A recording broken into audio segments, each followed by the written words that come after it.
Mick, stop your yapping. I'm sitting down, ready to go. Okay. And is there any public comment on closed session? Okay, seeing no public comment on closed session, we will go into closed session. And I'm not going to read it for you because I know, is it up there? Okay. Conference with legal counsel, potential litigation, significant exposure to litigation pursuant to section 4956.9B, one case significant exposure to litigation, the opinion of the board of directors on the advice of legal counsel based on facts and circumstances that might result in litigation against the IWV GSA, but which are not yet known to a potential plaintiff, or plaintiffs which fact and circumstances need not be disclosed. Okay, we are going then into closed session. We'll be back at 11. That's a mouthful.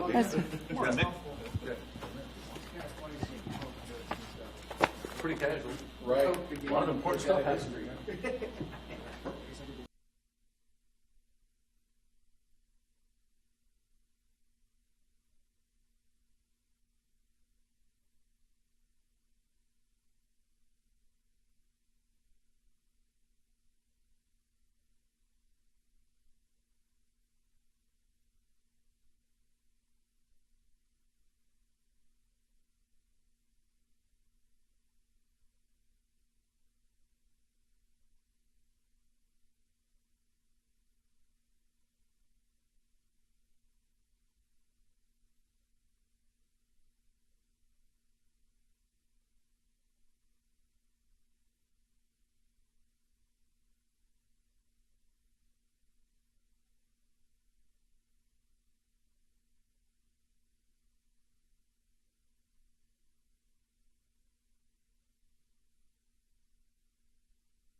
Order, please find your seats.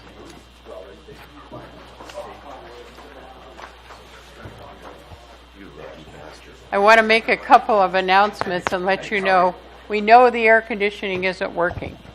So we're working on it. We're trying to get it up as soon as we can, but we'll try to get this done as quickly and as efficiently as we can and hope not too much hot air comes out and affects you all. So,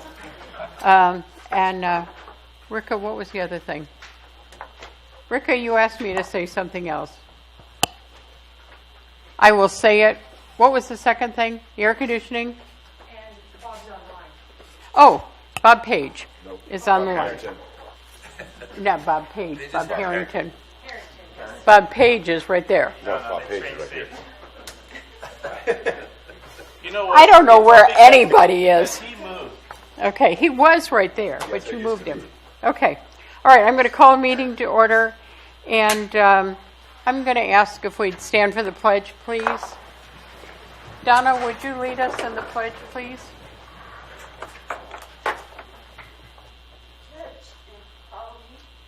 I pledge allegiance to the flag of the United States of America and to the republic for which it stands, one nation, under God, indivisible, with liberty and justice for all.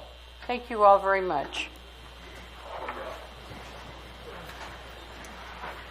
Okay, public, we are coming back into open session and we have public comments.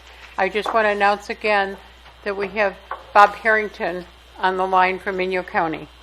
And public comments, the time is reserved for public to address the board on items not on the agenda. No action will be taken on items that are, unless they were authorized by law. Comments are limited to 3 minutes per person. Is there any? Thank you. Please identify yourself for the record. Raymond Kelso. I'm here today representing. Get down to the microphone. Testing. There you go. Whoa. Okay. Raymond Kelso. I'm here today at the request of Sophia Mark. She is at another water meeting in Fremont Valley, and she would like me to read this letter, which you have a copy of, for the record. And I'll just read it. My name is Sophia Ann Merck, and since I cannot physically be present at this meeting, I send Raymond Kelso in my stead. What most people don't know about Raymond is that he used to haul water, which has a unique experience, and he really puts the correct value on water. When I first moved on the hill south of town, we hauled water from Stark, who delivered water in Rocketown. When Stark was taken over by the Indian Wells Valley Water District, we were promised within the next 4 to 8 years we would be hooked up to water. 3 years later, the Indian Wells Valley Water District wanted to move the tank to the College Heights area, which only served 3 customers. At that time, there was over 60 water haulers in the southwest area. We went to our supervisor, Roy Ashburn, and he helped us keep it on the side of China Lake Boulevard. At that time, we were promised in 2 years we would have water on the hill. My lifeline depends on water. I do not have guests at my house 4 months of the year due to lack of water to run an evaporative cooler and wash extra dishes, showers, and toilets. I do have a small air conditioner in my bedroom, which I put in this July, and have bricks in my toilet to use less water. I have one party a year, and I rent a porta potty. I use approximately 750 gallons a month, 9 months out of the year. In the summer, I might use 1,500 gallons a month. I take a shower with a bucket to catch the extra water and reuse it in my toilet. I received a building permit in the 80s based on information I had at the time and built my house larger, thinking that I would get water per their promise. Fast forward to solar millennium. Once again, the Indian Wells Valley Water District said we would get water up here as they were going to run a pipeline for them. Most of us on the hill were against the project, even though we would have benefited greatly from that. I went to every solar millennium meeting, wrote letters against the project because of the system they wanted to put in was not the usual photovoltaic project, but would use tremendous amounts of water that we don't have. By the way, City Council and the Indian Wells Valley Water District were for the project. Yes, we on the hill would have benefited, but at the expense of the water basin. At that time, I asked the Indian Wells Valley Water District how much would it cost to get water up there. I was told I had to run a 16-inch pipeline. I checked in other places in town, they required an 8-inch pipeline. I guess we were special. 2018. We still do not have water, Ray, and I've been hauling could I water say for something? 1981. Ray, I'd really like to finish this. The only problem is if I do it for you, I have to do it for everybody. Well, I and think you've as a still member got of another half member a of the page. public, and I don't think that the public has been well represented here lately, and this is only a page and a half letter. And it's for a special, Go ahead, it's go for ahead and special read folks it. I just that have to make haul the water. same exception for everyone else. Thank you. I am not complaining. Okay. Thank you. I am not complaining. I choose my lifestyle, and when the time comes, I will have to move away from the community that I have loved because I no longer can haul water. A couple of years ago, my friend Goldie died at the water tank hauling water. Besides my monthly costs, I have a special truck, tires, gas, and tank I have to deal with at a higher cost than maintaining a regular car as most of us do on the hill. However, it was very upsetting after attending most of the GSA meetings to find that the Indian Wells Valley Water District is still exporting water out of this basin and Kern County to Highway 58 and 395 at a cost that is not reflective of the condition of our aquifer. One day I saw 4 10,000-gallon tankers heading south because PG&E can get their water here cheaper. A construction meter costs $1,550. And PG&E has 2 construction water meters, which will be refunded to them when they turn in their construction meter. They pay $3.10 per 100 cubic feet per acre, and a monthly charge of $41.40. A monthly amount of $44.50. To date, they have used 410,000 gallons on 1 1/3 acre feet. I spoke up at the water meeting with the Indian Wells Valley Water District a week and a half ago and was told that our bulk water is going up. We barely get one new hose a year, and our keys do not shut the water off. We could lose 50 to 100 gallons after we shut their key off. We are people, and we were promised years ago to water. I still have heartburn over the fountain at Ridgecrest City, and most of us on the hill could live on that water that is wasted and is not, quote, beneficial use, unquote. We clearly need a good GSA plan, but instead of blaming farmers, Trona, Solar Millennium, PG&E, people with swimming pools and flowers, our scummy local water haulers, which we've been called, we need to find a solution to the overdrafting, such as importing water or placing a reflective value on construction water that is used outside the basin. Construction water that is used inside the basin and water rates with the Indian Wells Valley Water District that reflect the actual usage and a better cost to deliver. We need to have a Kern County groundwater ordinance that says we cannot drill in another cone of depression, as San Bernardino County recently passed and I talked about at a GSA meeting 2 months ago. We all eat food. Some of us have livestock. They eat the hay that's provided here in this valley, and we want to be warmed by natural gas and their pipeline. Swimming pools, have dishwashers, have washers. And by the way, when the GSA PAC and TAC first started, I put an application as a water hauler and the area that I live in as a DAC area, DAC. I was not chosen, and to date, I don't feel that most of the people on the PAC/TAC and GSA understand our situation on the Hill and our concerns. Thank you. Signed, Sophia Ann Merck. Thank you.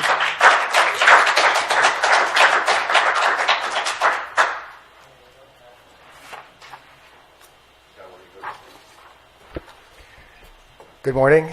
Don Zadiba, and I would just like to acknowledge and introduce Holly Alpert, who's the program director for the Inyo Mono Regional Water Management Program. The Indian Wells Valley Water District and East Kern Resource Conservation District are members of the Inyo Mono IRWIMP, and I think we benefited from that program. I can speak for the Water District, having received Prop 84 money for Cash for Grass program. So we just want to introduce Holly and let her say a few words during the 3 minutes she has. Thank you. Welcome. Thank you very much. Good morning. Again, I'm Holly Alpert from the Inyo Mono Integrated Regional Water Management Program, which is a mouthful and a big acronym. I also want to recognize that Desert Mountain RC&D is a part of our group, and we've had really good representation and collaboration with stakeholders in the Indian Wells Valley, and I very much appreciate that. We have been going for 10 years now, and we've been fortunate to get especially Prop 84 money to be doing on-the-ground projects in the region, including the Cash for Grass with Indian Wells Valley Water District. We're now starting to look at Proposition 1 funding. We currently have a grant to specifically work with and engage disadvantaged communities. We're also looking at more project implementation funding coming down the pipe probably fairly soon. So I'll be working with stakeholders here to find out if there are projects that we might want to try to put forth for funding. In addition, part of it is I just want to say hello and introduce myself in our process because I think there are possible intersection points with the SIGMA process that we could potentially explore in the future.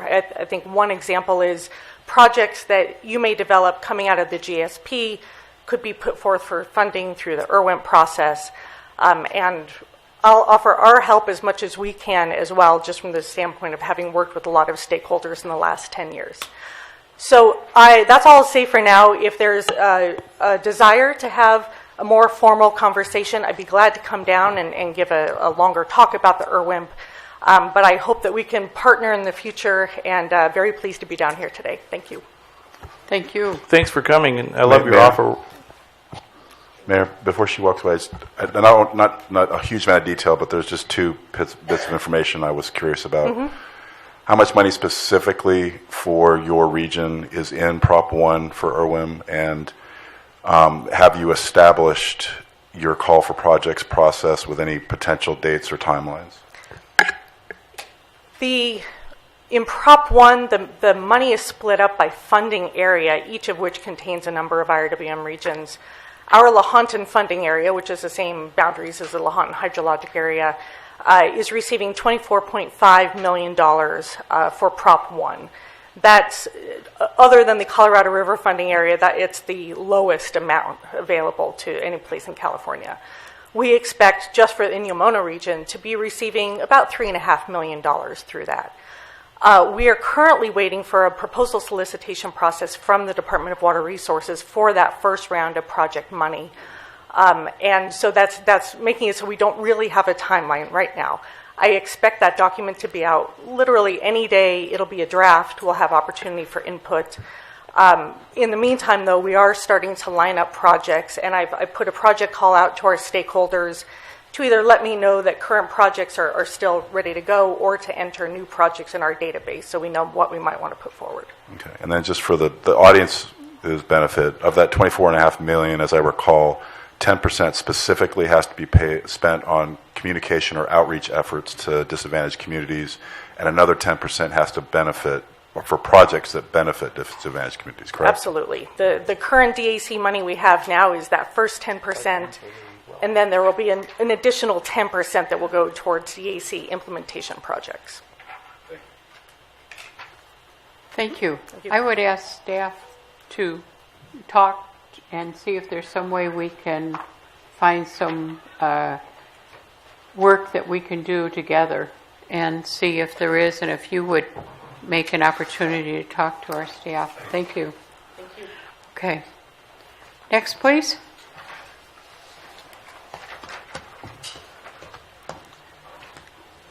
My name is Dave DeVue. I was born here. I was raised out there six months old. 1763, South Mike's Trail. I own that property. I have my own well. I spent the $50,000 for the well. So if you're going to tax my water, I want some of the money back from the $50,000 that I spent on the well. And then I see a lot of these people out here. I visit them at the water hole, okay? I don't see the people that sell the water. They come in big trucks. Big trucks. I mean 5,000, 10,000, 20,000 gallon trucks. And they just take off to it towards Randsburg. And I'm not talking about just one. I'm talking about 10 to 12 a day going up there, getting our water. Okay? And I know my water's brackish, but I still use it for my chickens and my animals. But I don't drink it because it's brackish. It's mineral water, but it's good for animals. Okay? But a lot of these people go out there, honestly, pay you the $40 and each month, like I do, and use the water like they're supposed to. But you got a lot of trucks out there, man. I mean, big 20, 30,000 gallon trucks. And they're heading out towards Randsburg. So we're not the ones that are abusing the system. I think somebody needs to reaffirm this, relook at it, and try to, not tax us. Okay, you need to tax the people that are using the most water, because it goes off of the usage, doesn't it? It is not within our purview at this point in time to try to say what can happen to your use of water from the hauling area. It really is in the context of the Indian Wells Valley Water District. So what are you here today to do? Pardon me? Why are all these people here today to address? I'm not exactly sure. I think they wanted to make a point to all the water users, but I can't address why they're here. I understand So what is your outcome going to happen today? Probably nothing on that, So because it is not within our purview. So we're wasting our time? Who do we No, see sir, about not at this? all. You brought your point. We understand. And we are going to ask the Water District to make contact with you and talk to you. Peter, you're on that board. Yeah, so I hear you, and I understand where you're coming from. I don't know about this Stark arrangement, but if he supplied you guys with water at one time and it's not happening, I'm not sure how that happened. I don't have any history on that. Well, it used to be Let me speak.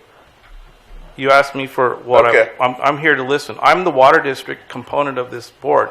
This is not a GSA problem. This is a water district problem. We are working on that right this minute.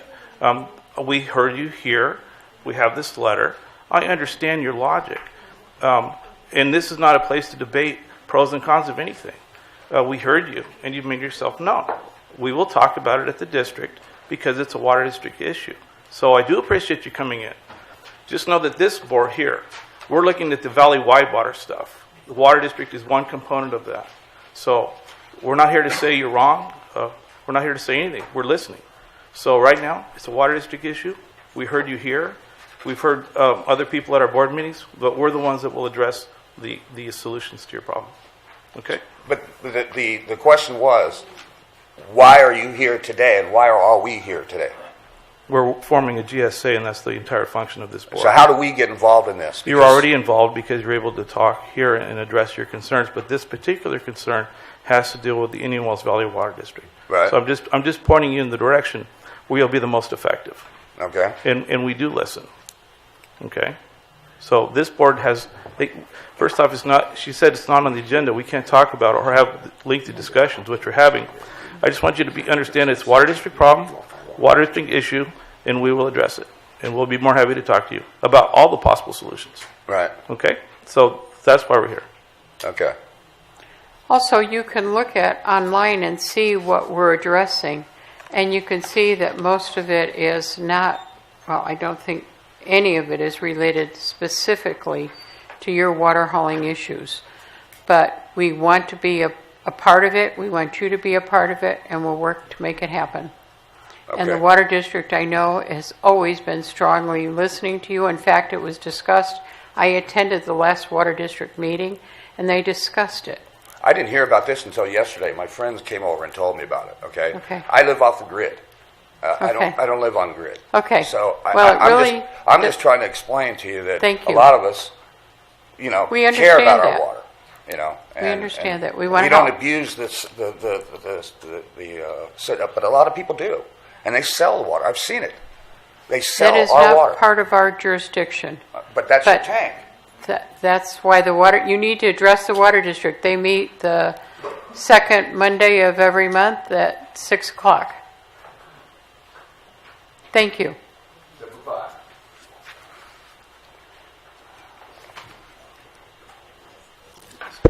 Donna Thomas. I just have two items under public comment. First of all, I'd like to announce that the Indian Wells Valley Cooperative Groundwater Management Group will be meeting this afternoon at 3 p.m. at the Inyo Kern Town Hall, 1439 Broadway. The remaining signatories for the group will be discussing how to proceed for the cooperative group. And I also have a presentation to make to the Groundwater Authority and to give to Steve Johnson, the Water Resources Manager. Eastern Kern County RCD funded a project back in 1986 through Cornerstone Engineering. And this was a well survey data information for all the wells within our RCD boundaries existing at that time. I have the information now from a computer printout, a very old one, that we copied and scanned, so it's now on a thumb drive. And I want to present it to Mr. Johnson. It is historical information, but it might be data on wells, private wells, and wells of all kinds within our boundaries. I think I counted about 650 to 670 just within our Indian Wells Valley region, and a couple of hundred in Fremont Valley.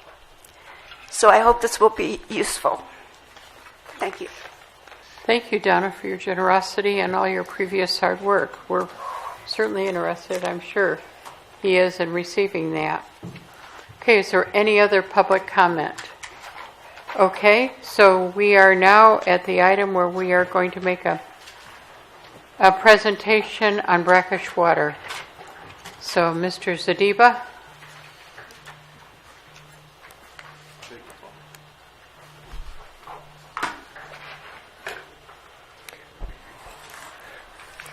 Good morning once again. There's been some interest and a request about the brackish water project, the brackish water study that's underway. So what I have this morning will be kind of a high-level overview of the project. I won't get into the nitty-gritty details of the data or anything, but just kind of give you an idea of what the project involves, where we're at, and kind of some preliminary results. But first of all, as you can see on the first slide up here, just to let you know, the brackish water study is a partnership that was started with $370,000 of seed money, and that money came from the Indian Wells Valley Water District, Mojave Pistachios, Coastal Geothermal, and Searles Valley Minerals. So that was the start of it. So what I'm going to do today, and I think I have control. Whoops. I think I just killed the presentation. Okay. Okay, so what I'm going to cover, just as an overview, what is a brackish water project? Where has brackish water been developed? How can the brackish water development in the Indian Wells Valley benefit the valley? Where is the brackish water? What will the project look like? And the status of the project. So first of all, what is brackish groundwater? By definition, fresh water is anything that's less than 1,000 milligrams per liter or parts per million. Brackish water is anything between 1,000 to 10,000 parts per million or milligrams per liter. So large-scale development of fresh water, not only here in the Indian Wells Valley but across the country, has created a demand for brackish water as another source for treatment. One example, if you follow the news in the last few years, North Texas and the Plains area, the Ogallala Basin, which is one of the biggest aquifers in the country, is being severely overpumped. 90% of that water is being used for irrigating crops.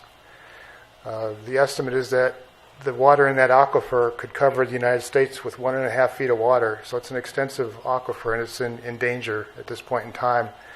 And experts estimate it could take 6,000 years to refill that aquifer once it's depleted. So again, the point is this is not a local, necessarily just a local issue. As it says on the bullet, brackish groundwater is an alternative supply. It can be used to supplement existing freshwater sources.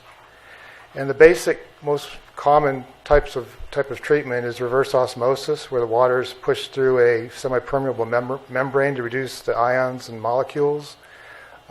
It does produce a concentrate that has to be disposed of.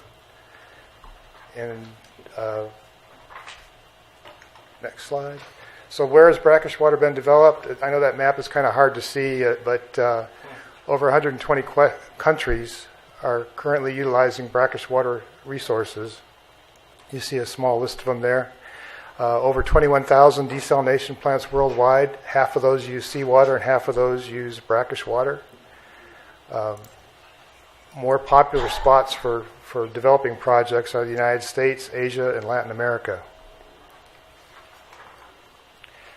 This may be a little bit difficult to see, but basically showing where brackish water projects have been. And again, you can see North Texas, that Ogallala aquifer is one prime area, and going north into the Plain States where brackish water is being used as a supplement. And you also see concentration along the coastlines, Florida and California primarily, using seawater.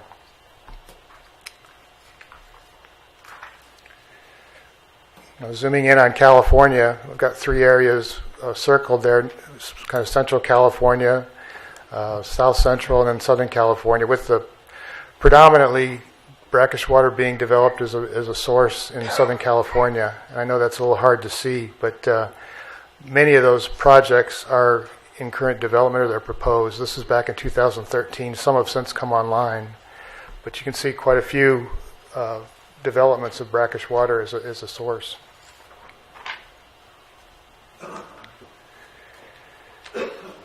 This one I'm going to have to get my glasses out for. But, recently, Department of Water Resources has provided funding through Prop 1 for a number of projects. And I know this is probably hard to read, but there's actually 4 construction projects that have been awarded funding through this Prop 1 grant application process. City of Santa Barbara, the South Coast Water District, the City of Antioch, and the City of Camarillo. There have also been some pilot designs for projects awarded, 2 of those being the Eastern Municipal Water District and the Olivenhain Municipal Water District. And then a couple of feasibility studies, one including the Indian Wells Valley Water District, which is, of course, the brackish project that we're talking about here.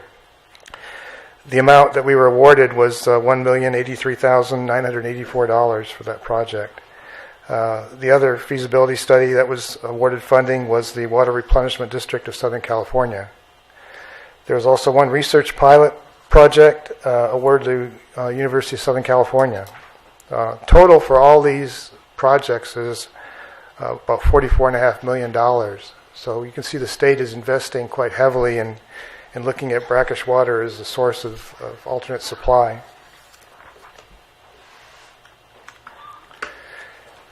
So how can brackish water development help the Indian Wells Valley?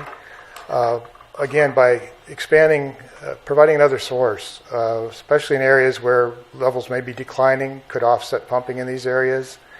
Again, provide an additional supply. And if you attend these meetings, I think you're aware that it's probably one of the portfolio of projects that would be involved in developing a groundwater sustainability plan. The others listed up there are, of course, imported water, recycled water, which you'll hear updates on today, recharging and storing groundwater, and, of course, brackish water. Can provide emergency supplies during periods of extraordinary events like extended drought, a buffer to achieve SGMA sustainability. And in our particular project, one huge advantage, I think, which was instrumental in getting us more money than we applied for, was the fact that there are 2 potential customers for the brine stream resulting from the reverse osmosis treatment, which you don't typically find, particularly in inland desalination projects. Possible users of that concentrate would be Searles Valley Minerals and Coastal Geothermal. So I've mentioned before in a previous meeting that a group of us went up and met with the Department of Water Resources prior to getting the grant awarded to us, met with them and explained the project and tried to understand what their expectations were. And when we did mention the fact that there were, if you will, customers for the brine stream, they were quite impressed, and that may have been a factor in their enthusiasm for giving us a little more money than we asked for.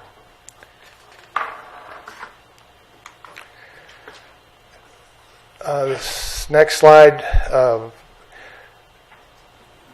there's been a kind of an alternate project that is involved through Stanford called the Stanford Groundwater Architecture Project. That project involves 3 basins within California, and one being a desert basin, an inland basin, and a coastal basin. And we were selected, we being the Indian Wells Valley, was selected as the desert basin. As a result of that, and I'll get into this a little bit more, but we were provided the opportunity to have SkyTem, which does aerial geophysical surveys, fly over our basin. And that data, along with a lot of other information, existing information, such as seismic studies that were done by the base, existing geophysical logs, existing water quality information, is all being put into a database and then being used to develop a hydrological conceptual model. So what you see here is just a result of some of the information that was gathered based on water quality, indicating where brackish water exists. And I think you can see the colors, particularly the kind of orangish yellow and the red, that the brackish water is predominantly on the east side of the basin, southeast and northeast, based on the information that we have. So as I mentioned, the SkyTem data has actually been, we've had two other meetings, two presentations. One was by Ramboll, which is the Danish company that's developing the hydrological conceptual model. And back on June 21st, they were out here, actually gave a presentation at a public meeting of the preliminary interpretation of the SkyTem data that was collected. And then there was a follow-up meeting on July 20th where they daylighted, if you will, the hydrological conceptual model at that point as how it was being developed. It's not finalized, but what the preliminary model was showing. And this is what they're finding as a result. They're defining the basin as three distinct zones, HG Zone 1, which is the shallow, HG Zone 2, which is the intermediate area, and HG Zone 3, which is the deep area. So what I'm going to show you next, and again, this is very preliminary. You'll get more information once the model is complete, but just kind of want to show you the shallow zone where brackish water is known to exist based on the data that we've had so far. And again, you can see the yellow and the kind of reddish color predominantly towards the eastern side again. I will note, there's a part of the northeast part of the basin which is on the base that we don't have a lot of information on. Understandably, when SkyTem was out here flying over, there were some areas of the base that were restricted, so we could not collect data from that area. So we're relying primarily on existing well information, geophysical logs, and water quality information from those wells, which we have gotten from the Navy. So as we go deeper into the basin, into that intermediate zone, you can see more brackish water in a higher concentration of higher TDS values. It extends more towards the west.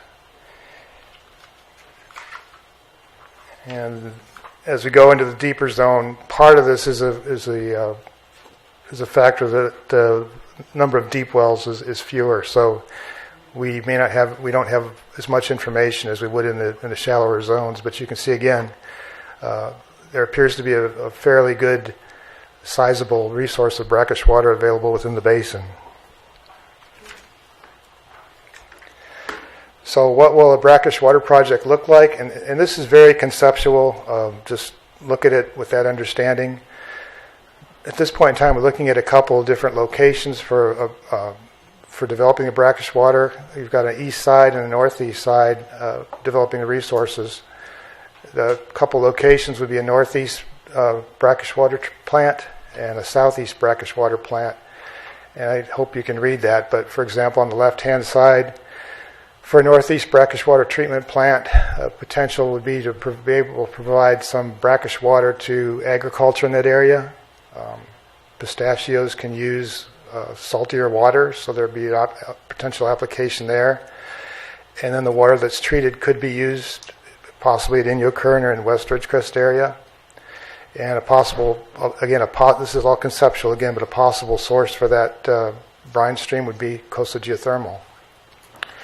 And on the other hand, on the right-hand side, treating the brackish water in the southeast portion, there could be water supply possibly to the Navy, possibly to Ridgecrest, even Trona. And then the brine stream could go to Searles Valley Minerals. So again, I just stress this is all conceptual. It's yet to be determined or spec'd out. But just to give you an idea of what's being considered. This is just a map, again, conceptually, what it could potentially look like. The green indicates the green circle is a potential well, and the green line, of course, is the conveyance from the well to a existing treatment facility. The red dotted line that you see on the right-hand side, lower right-hand corner, that would be a line carrying the brine concentrate to Searles Valley Minerals. And then the red line on the west side doesn't quite stick out as well, but it shows a line potentially going to coastal geothermal. As it says there, the extraction wells, the pipelines, the concept is to have this below the surface underground and use directional drilling, which is used extensively in oil drilling in particular. So that's a concept that's being considered. Again, this is subject to change, but just kind of want to show you conceptually what could be done. and this is probably hard for you to read, but just wanted to show you the two projects, if you will. There's a brackish water feasibility study and then the Stanford project and how those two potentially mesh in the schedule for that. There's a lot on there, but basically I just want to stress that the brackish water project, if you can see this is the top project, the two blue bars, we're a little bit behind because it shows in September we should be doing the hydraulic feasibility evaluation. We're not quite there yet. We're still waiting for the hydrological conceptual model to be developed, and that's part of the Stanford project.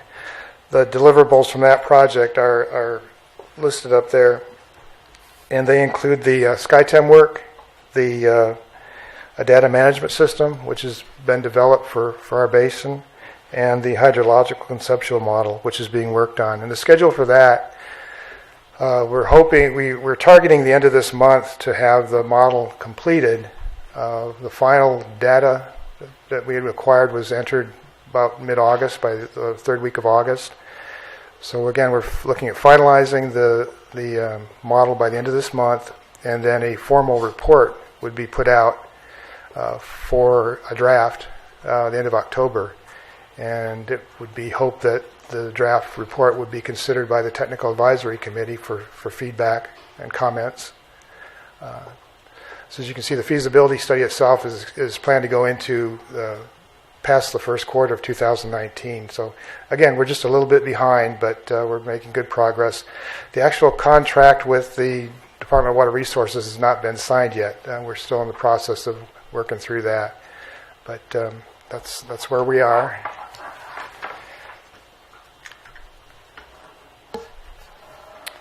We're looking at, there's some scenarios that need to be run for the brackish water project, different pumping scenarios, and we are looking to use the model that the Navy developed through Desert Research Institute.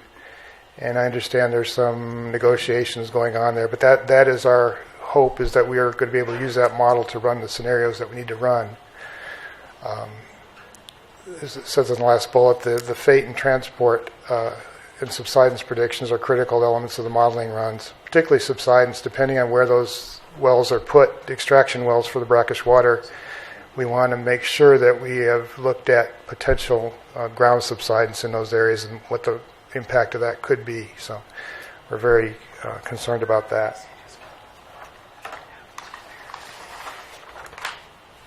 And you can read that one, questions and comments. So. Okay, is there questions or comments from the board or staff? Go ahead. Yeah, I know I can talk to you anytime, but you're standing up there. The directional drilling cost, is that some number that you've got a feel for? Because it sounds like super expensive versus just being over the top of the water, but I know why you have to do it. I was just curious. I don't have a dollar per foot number off the top of my head, and of course where the well's located, right. And depth. How far they have to go. So to answer your questions, I don't have a number for that at this point. It was just curious. Thanks. Others? Over here, Peggy. Please, sorry, I didn't see you. Hey, Don, I just had a couple questions. So on the timeline, the current status, that's what I was looking at. Was the POAM? What's that? Oh, yeah, POAM. It was pretty close to a POAM. So. It's approved. Good to go. Thank you. We learned well. Yeah. So, I mean, the Navy's not blind to the fact that the big red circle's on the base. But I think what concerns us most is subsidence. All right, it's not the fact that, hey, that the brackish water leaves, there's emission impact. The concern we have, and I think it's a legitimate and a significant one, is any subsidence whatsoever on that base impacts extremely critical infrastructure, airfields, snort tracks, a lot of the stuff we do.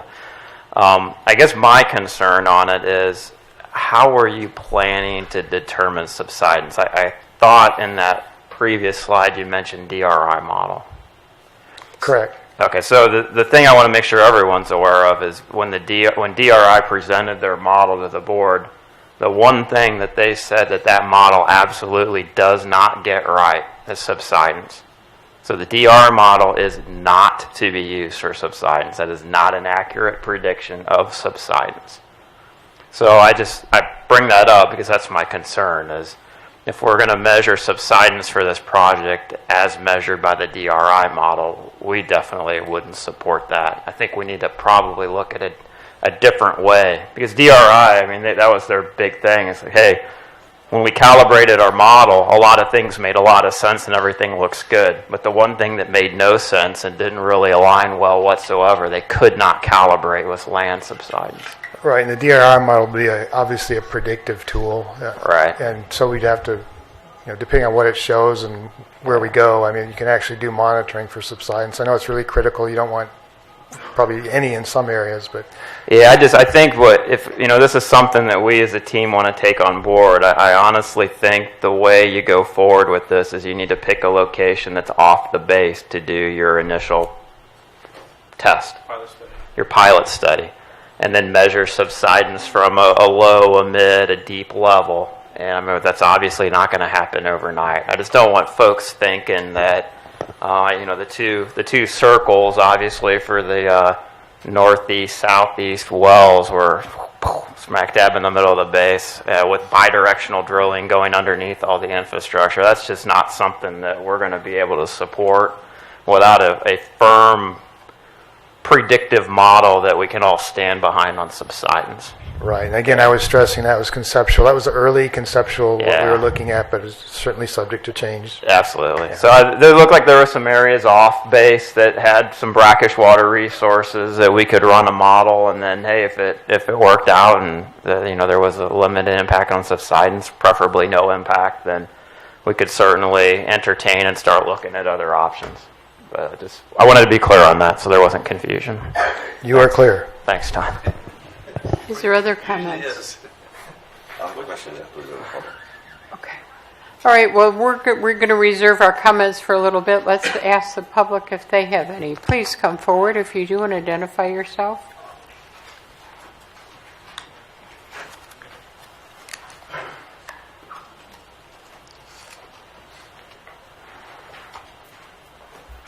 Renee West-Delusk. I'm commenting on, as for my own self, I'm not representing the PAC. My basic question is, and it's from a layperson's view, is how is this going to impact getting the groundwater sustainability plan approved when it's really not, you're still taking water out, and we're supposed to be decreasing water extraction. I don't see how we're going to get our GSP approved when you're taking another amount of water out, you're not decreasing. If you can understand my point. Thank you. Could some of us staff, can you address it? Or Don, would you be able to address some of that? I'll defer to Steve and then add. All right, Steve, please. The expert. It is on. That's a good question. One that we don't have honestly, frankly, we don't have an answer to right now. One of the things we're waiting on, we did get some information that was presented in the PowerPoint today from Don on quantities, and I wrote down 10 to 15,000 acre feet. We have, as part of the GSP that we're preparing as part of our scope and budget, a section in there where we're going to be looking at the brackish water study and see how it fits or doesn't fit into the sustainability tools. There are concepts that are out that we've thought about. I mean, certainly this is not a potable water supply, and how it is or isn't connected to the potable water supply is something we want to find out through our modeling and some of the hydrogeological work we're doing to make sure that, as pointed out, if you're going to pump this water out, how's it going to affect water levels in the basin? The other thought we have had is whether or not, how sustainable of a supply this is. And I think Don presented a slide that said potential use as a buffer to the sustainability plan. So there are, if it doesn't have, if we determine it has minimal or doesn't have direct impact on water supplies for the potable water supplies in the wells in the basin, it could be a source of supply that we provide to some of the users to help reduce the pumping in the basin, at least during the buffer period until we get a sustainability plan in place, which, as we all know, the sustainability plan will likely include some level of reduced pumping and other sources of water supply, including potential imported water and recycled water, other sources. So I think Don accurately pointed out that, one of the thoughts is as a potential buffer to the sustainability plan. But at this point, we don't know. We really don't know, because we haven't seen the actual results of the brackish water study, how much help it will be to us in our sustainability plan. Does that do it? Is that good, Don? I guess I would like to follow one more step further. Can it be a hindrance? Well, and that's what I'd like to address, because it seems to me there's huge benefits here, and I don't want to diminish them by saying it would be a hindrance. I can't see it. I'm just asking someone much wiser than I. Well, it could be a hindrance. Anything could happen. We don't know what's going to happen until we get the studies done and determine determine from our expertise and what we know about the basin, determine what happens if you pump this water out of the basin. Commander Longbottom raised a very good question for the basin, and it's basin-wide that way. That is one of the negative impacts that could happen. There are others. Pumping that water could cause water to move through the basin differently than it does now. I mentioned that it could have impacts on water levels in potable water areas, so it could have a negative. We just don't know yet, but it is possible. Good. I don't think, my personal view, this is just from experience, I don't think it's going to have a negative impact depending on what we do. But that's the work that needs to be done. And I might add, some of the questions that remain to be answered, of course, is how extensive is the brackish water resource? Yep. And then through the pilot, we hope to develop a cost for treating that. Preliminarily, it looks like it could be $600 an acre foot, which is more expensive than the water district currently pumps water. But when we did a pilot project 8, 9, 10 years ago within the district, the cost was about $2,500. Yeah. So doing just one pass through a reverse osmosis system can be, financially can be a good cost-effective way to produce a temporary, if you will, supplemental supply for the basin. And it does provide, perhaps, as I've said before, make that window a little bit longer when we can have more time to develop the plan by utilizing something we're not using right now. Okay. Bob, I knew you wanted to speak.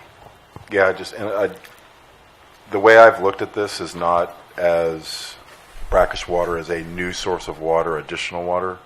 I see this as a study to determine how all the pieces fit, that managing this groundwater basin has a lot of different pieces, and Sigma requires that we protect that basin against a number of different types of undesirable effects.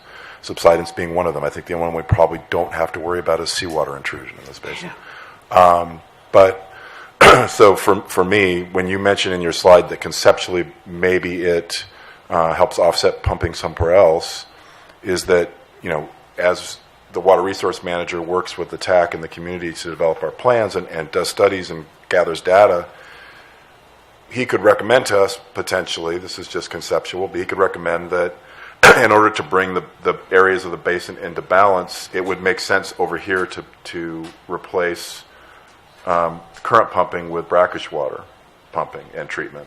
So it's all when Steve says we don't know yet, it's because we haven't completed all those studies to see how all the pieces fit. But from the first time I've heard about this, I've never really agreed this is a new source of water. This is just part of figuring out how we manage the basin as a whole.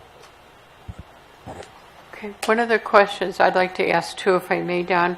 It seems to me the biggest problem with brackish water over the state was how do you get rid of all the effluent you have, the left, and the fact that you already have that puts you miles ahead of any other.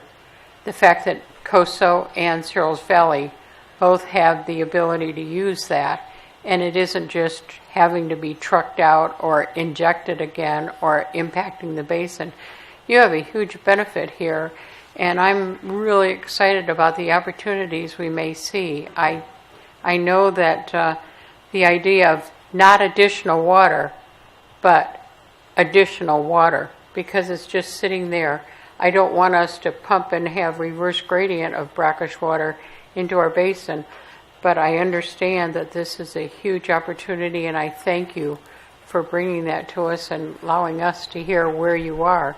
Is there a time frame on all that?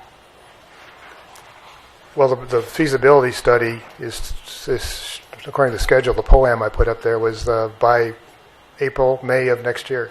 Okay.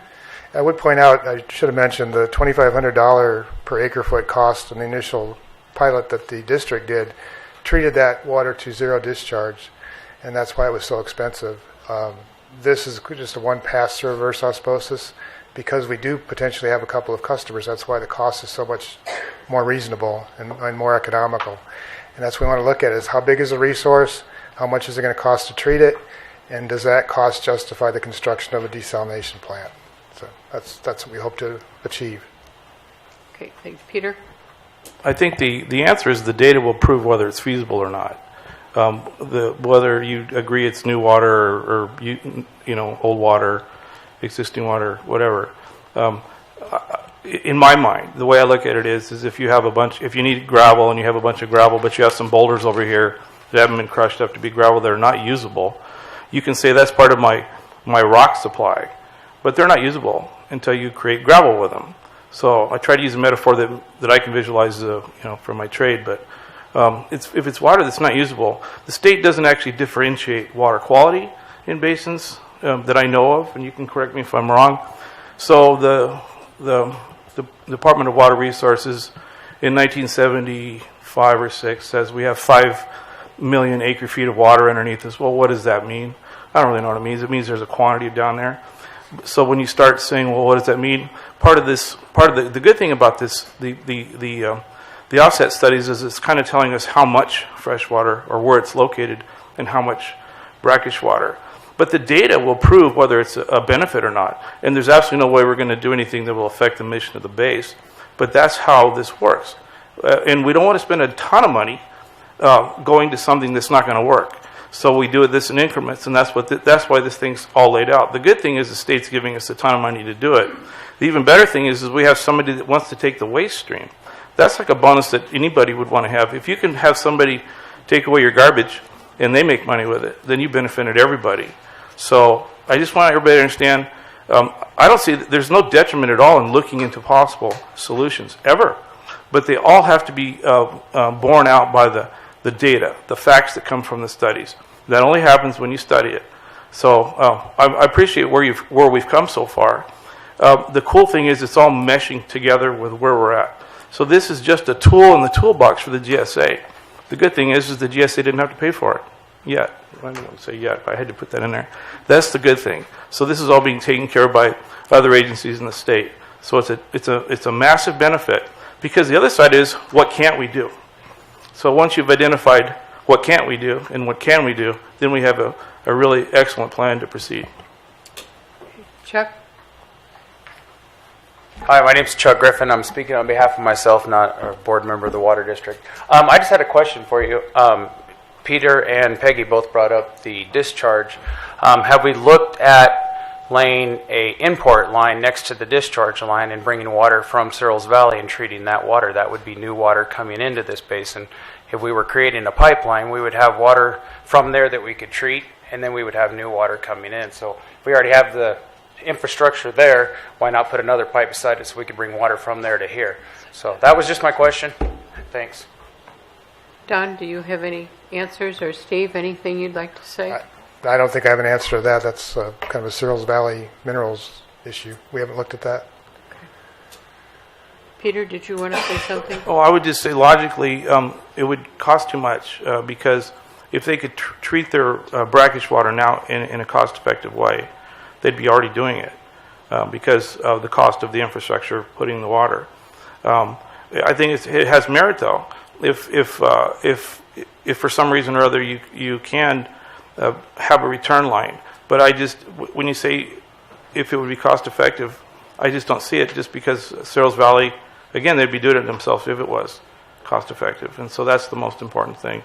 But it's always something to keep in our minds. If we're going to run a pipe, if we're going to do anything anywhere, how else could it benefit it? So from that part, it's a good idea to always look at our options and when we're doing stuff like that. Nick? I was just going to say, if you keep it, I was trying to understand, Chuck, your thought, what you were thinking, and I think what you're suggesting is that the water that Cereals was currently using would not be used if it could come back. That would come back to, or new water, some new water out there. I mean, right now, Marcus' presentation said we had water exiting here. Yes, we do.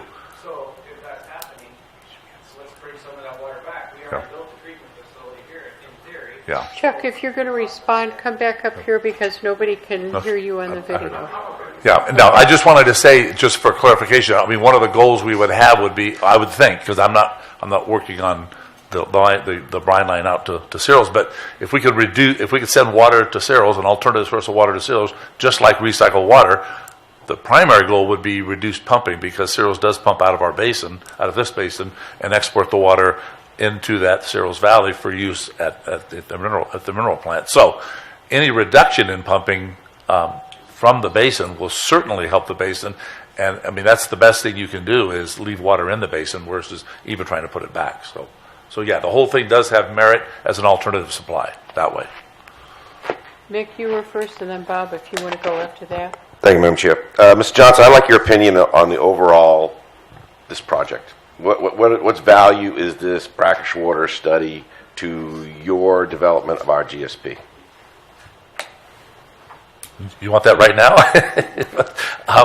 That's a good question.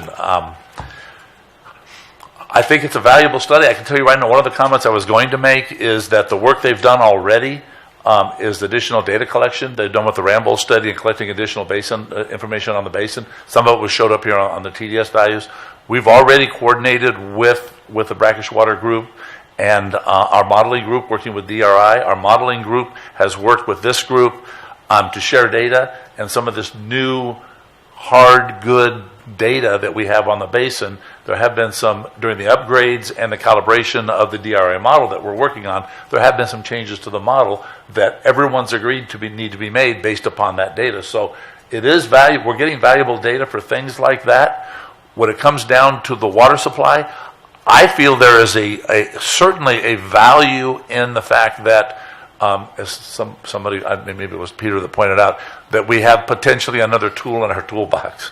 I mean, frankly, I don't want to sound depressing, but we don't have that many tools here. So we're looking for every tool we can find to try to help us not only get from where we need to finish the GSP approved by DWR, and get that done and demonstrate that we have tools and the tools to implement to get us to that 20-year sustainability period. We need every tool we can get, and we certainly want to evaluate this one.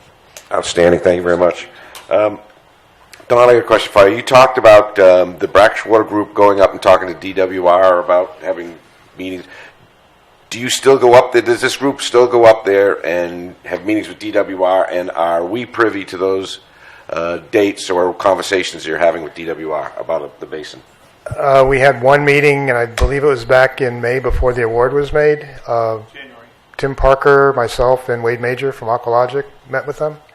There has not been a meeting subsequent to that. We've had a couple of phone calls with them, but that pertains to the fact that the SkyTem work was, because of timing issues, it's included in the Stanford project as well as the brackish water project. So we've been trying to resolve where that funding for that portion of the project will reside.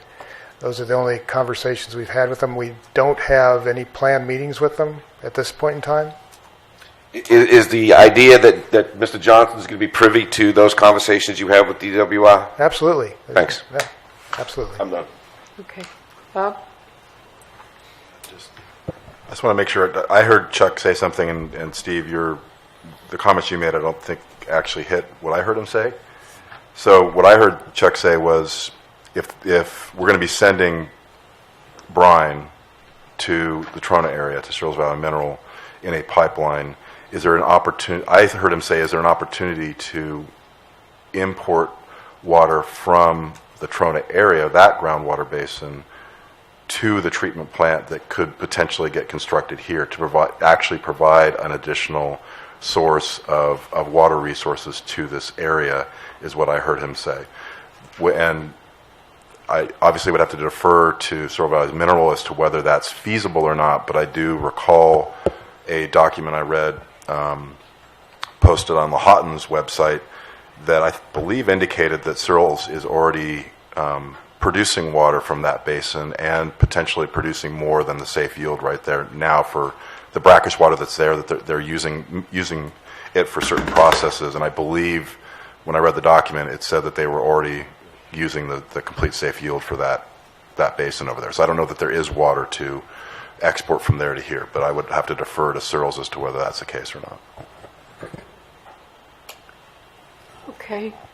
Mr. Harrington, did you want to say anything?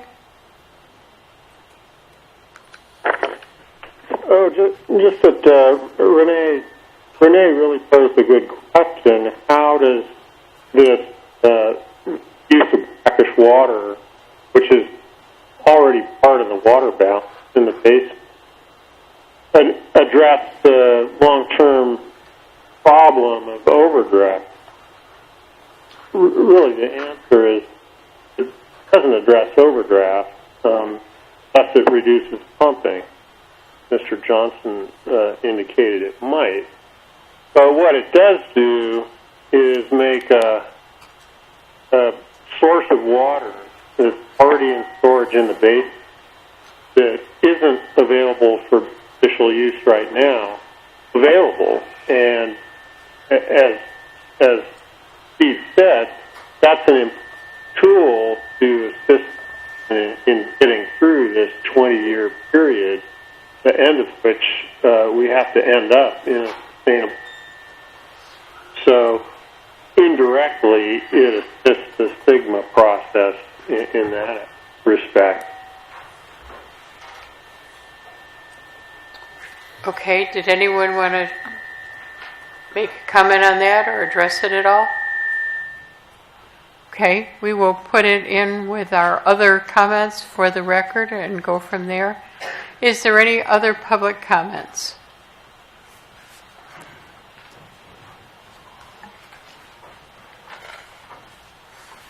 West Kazakhstan, I'm speaking as a private citizen, not as a member of the PAC. But I ask myself, if we were to do a thought experiment where today we limited pumping so the groundwater levels stayed exactly where they are today, do we still have an overburden of brackish water that would flow in and continue to destroy the potable water areas in the valley? Is that die already cast? And so my question is, could this brackish water activity be a way perhaps of managing the water in the future? I realize there's a concern that if you pull too much brackish water out, you might have potable water flow into the brackish. But my question is, could this be a management tool as we move forward over time to be sure that at least we don't become overrun by brackish water, even at current groundwater levels? So that would be my question. I think the answer is real short. It's yes. Yes. I mean, the answer for certainly this could be a management tool for sure. And we'd be looking at that. Okay. I see no more comments, no more questions. Thank you, Don, and thank the group. We really appreciate it. We've been waiting for this and so glad we were able to get it. Thank you. Okay, the next item is going to be the consent calendar. I would ask for a motion to approve the consent calendar if nobody wants anything pulled.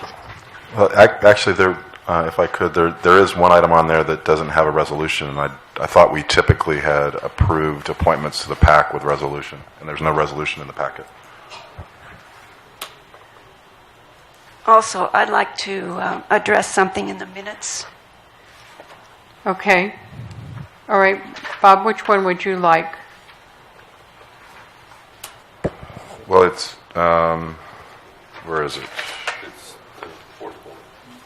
Yeah, it's 4D. It's the fourth bullet, which I don't know if we did a vote right now, we don't have a resolution, so I don't know, we would be,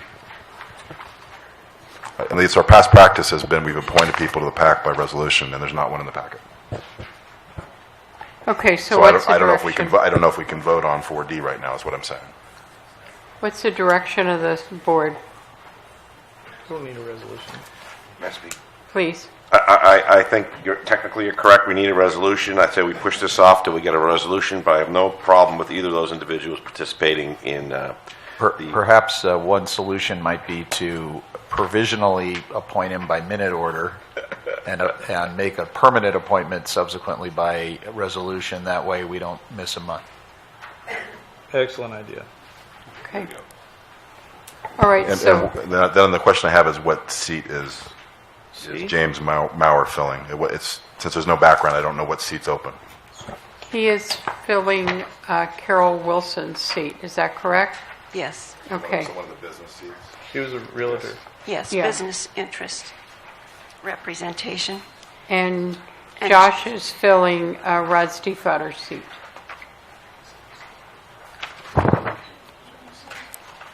Okay, so let's go ahead and approve everything without the minutes. And with, do we need a separate minute order then for this one? Or can we do it in all one fell swoop? You can do it all in one fell swoop. Okay, Well, no. Are you talking about the approval of nomination? yes. You should do that separately because I think we should call that a provisional approval, which is different than Okay. what's on there. So then we will approve the expenditures and the financial update, okay? Madam Chair, may I ask a question? Please. In regarding to the nomination for SVM's PAC, I'm just verifying that Jade Brush is not currently the person that we will be nominating, and that we have chosen another person to represent us at the PAC. Staff? So Jade Bush is not correct, but Joshua Nugent is correct? Just from the PAC side, they will know. I'm speaking for the TAC side. Then the recommendation would be to provisionally appoint only Joshua Nugent to the PAC, correct? Yes, Yes. to the PAC. To the PAC. Yes. And I apologize, I was looking at the minutes and got the name wrong, so Jade Brush was supposed to be Searle's. She will not be. No, we have another person that we have approved. Okay, you want to take these all separately then? Can't we just approve the consent calendar and pull item D? Yeah. So I make that motion. Minutes. Second Yeah, that wait we a minute. defer Donna had the 4D. minutes issue. All right, Donna, let's address your minutes issue and let's do the whole thing. On page 3 of the August 16th, 2018 minutes, under closing comments, the third paragraph, Chairwoman Breeden expresses interest in utilizing Desert Mountain Resource Conservation and Development Council's offer to help IWVGA, including grant opportunities. I would like to end the sentence there because I don't think we agreed to possibly visiting well owners. We didn't agree with what? Possibly visiting well owners. I'd like to strike that You phrase. said possibly, though. I don't know that Chip or Melanie Well, that's mentioned that. not a substantive. Your objection is that there wasn't an agreement to that. I think this sentence is just expressing Chairwoman Breeden's interests. So I don't see what the harm is if that's what she said. Yeah. Okay, is that okay with you, Donna? Well, yeah, well, if we get a task assignment of that, we may get back with you. Well, we our staff is talking with the Desert Mountain Resource RC&D. Okay. So we aren't at that point in time right now. Okay. All right. So the motion, Peter? I think it's been moved and seconded, and we were just under discussion, no? Yeah. So we can Okay. vote. Oh, I'm sorry. Public comment? Okay. Now, let's vote. All those in favor? Aye. We have to do roll call. You have to do roll call. 'cause Oh, there's that's somebody on right, the phone. because of the resolution. Sorry. Because of I Mr. know. Harrington being on the phone. He's, Director Harrington, Vote aye. Director Gleason, Aye. Chairwoman Breeden, aye. Vice Chair Brown, Aye. Director Page. Aye. Sorry, Bob, forgot about you. Okay, the resource manager's report, please. No, I think we still have the, wait a minute. the PAC approval. Yeah, PAC approval. So Okay. the way I see it, you've got two choices. You could just table this for next meeting, given the state of it, or you could provisionally appoint by minute order, just by motion, provisionally appoint Joshua Nugent to the PAC with instruction to staff to bring back a resolution for permanent appointments at the next meeting. I'd like to do that because we need him working and he has volunteered and offers great input. I would like to do it that way, and I'll make that motion. Second. Wait, I see some public comment, it looks like. Okay. Okay, for parliamentary procedure's sake, because I take the minutes at the PAC, if someone's provisionally appointed, do they have voting status? Can they vote at that meeting, or do we have to wait until they're officially voted on by the IWVGA? Because it has to do with quorum. You can consider them as part of the quorum. And then what are you voting on? Well, just anything. We have motions to approve things at the meeting. Yeah, I would say they're provisionally appointed, so yes. And they would count as towards the quorum as a voting member, because we have non-voting and we have voting members. Right, they would count as a voting member. Okay.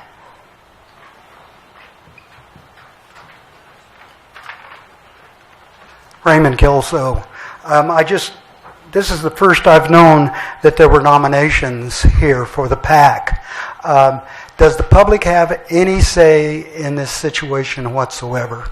The issue here is that I don't know who these people are. I don't think the public knows who they are. Is there some way to find out who they are and what they do and how they fit into the overall PAC situation? Who do they represent? I'm very concerned about the public, and I'm wondering if they have any experience in that. Whatever. We need more information. We need transparency here. Thank you. Josh Nugent is part of Mojave. Well, no, he's not part of Mojave's Pistachios. He's a part of Nugent Farms. And Josh, would you like to address that, please? Thank you. We don't know who you are, Is that Josh. you? My name's Joshua Nugent. I've been driving over for a couple of years now. I've been part of the Cooperative Groundwater Group. I've also been attending all of these meetings and all of the PAC meetings as well. I actually am an employee of Rods from Mojave Pistachios, and then I also, family business, Nugent, that's where the Josh Nugent part comes in. It's actually my dad's the big Nugent, and I'm the small Nugent beneath that. So, but Rod has the majority of the acres out there, about 1,300 acres, and my dad has a little over 100 acres. And eventually I'm hoping to buy like 5 of those. So, but I actually am an employee of Rods from Mojave Pistachios as my official job, and then on the side I hope to inherit some of the other one. So thank you. But not soon, right? But not soon. Yeah. Not soon. There's 2 ways to make money in the world. It's bury it or marry it. And so I'm single and my parents are still alive, so I'm waiting. So you're gonna. But I seriously, I really do look forward to being a part of the PAC. I think that it's probably now we're really getting into the meat of things, and so I appreciate the chance to be on it for this specific month after Markman's last presentation, and I just appreciate you guys' consideration. So thank you. Well, I know you've attended virtually every meeting of the PAC and TAC and this board, as well as you attend water district meetings periodically also. So it's not like you aren't aware of what's happening. I can speak a little bit to the transparency component of Mr. Kelso's question. Mr. Kelso? Where are you? I'm over here. I'm the little Lemieux. Hi. The little Lemieux. The big Lemieux back down in Westlake. The way this was set up, it was the idea of the PAC is that it's supposed to represent a diverse variety of water user interests in the valley. Understand. So as a result, there's different groups of representatives. There's different categories of user that each appoint their own sort of representative to be on the PAC. I understand that also. Okay. So my question would be, is both of these people here, Joshua Newton and Jade Bush, are they big ag? No. If I might, Madam Chair, I'd like to read the representative groups on the PAC. Yes, please. We have large ag, small ag, business interests, residential customers of Public Water Agency, domestic well owner, Eastern Kern County RCD, and Inyo Kern CSD, who is a DAC, Disadvantaged Community Representative, and Searles Valley Minerals appoints someone as a wholesaler and industrial user of water. Okay, and one of the reasons why I ask that is because when these were originally set up, my first question to this group back in the early days was, who represents me, the public? And I didn't know or had any information on as the protocol for whoever sits on there has changed. And that's why I'm asking this question. Because, again, everybody on that committee there is a water user. I don't see anybody that's a water protector. And I just wanted to bring that up. This is a chance to take that in consideration. That's not fair. Those people I are think it water is. users, may be water protectors too. That's not to say because you use water you don't care about it or you don't protect it. Well, Peggy, I'm sorry you feel that way. But however, there's 25,000 people in this valley or more, and I think they ought to be represented. And they are. They are the small water user on the PAC. I mean, the water user on the PAC. Where are you, Renee? Chairwoman Breeden, I think we're getting off topic on this discussion. This item is not changing the composition of the PAC. Okay. It's replacing current members. So the issue of representation was vetted at prior meetings and is not being discussed today. I understand, but in the interest of transparency, I wanted to ask that question with the public in mind. Thank you. Okay. Thank you, sir. Rest assured you have representatives on those organizations. Okay, please. All right, so is there a motion? The motion is to provisionally, Mr. Lemieux, would you? Provisionally appoint Joshua Nugent as a PAC representative and instruct staff to come back with a resolution at the next meeting making a permanent appointment. So moved. Second, but I have a comment before we vote. Please. One of the comments or the questions that was asked regarding transparency is, I think, is a good question for us to consider is when somebody announces that they can no longer serve on the PAC. I'm not saying we change the membership, the representation, but if there's an opening in large ag, or there's an opening in the water wholesaler, or there's an opening in business representative, I think we should have some sort of process to let the public know that there is a vacancy, that it should not be ordained that the person, whoever that person that left represented, automatically necessarily gets that seat. There should still, we did a public call for applications in the beginning, and I think if we have vacancies that come up, that we should let the public know. We have an interested parties list. It wouldn't be that hard to send the interested parties list an email to let them know that there's a vacancy on the PAC and we're accepting applications. Madam Chair, I think that would require a bylaw change because it states in the bylaws that the resigning person may recommend a replacement. And in this case, the person that was recommended by the resigning person, the the representative group itself wanted to make the nomination, not just the resigning member. Is that clear? I don't know. Can you point to me the section in the bylaws where it says that? I don't know, 5.6, somewhere around there, I think. I don't know the bylaws by heart. No, that's okay. I'm looking at them. I was scanning it before I asked the question.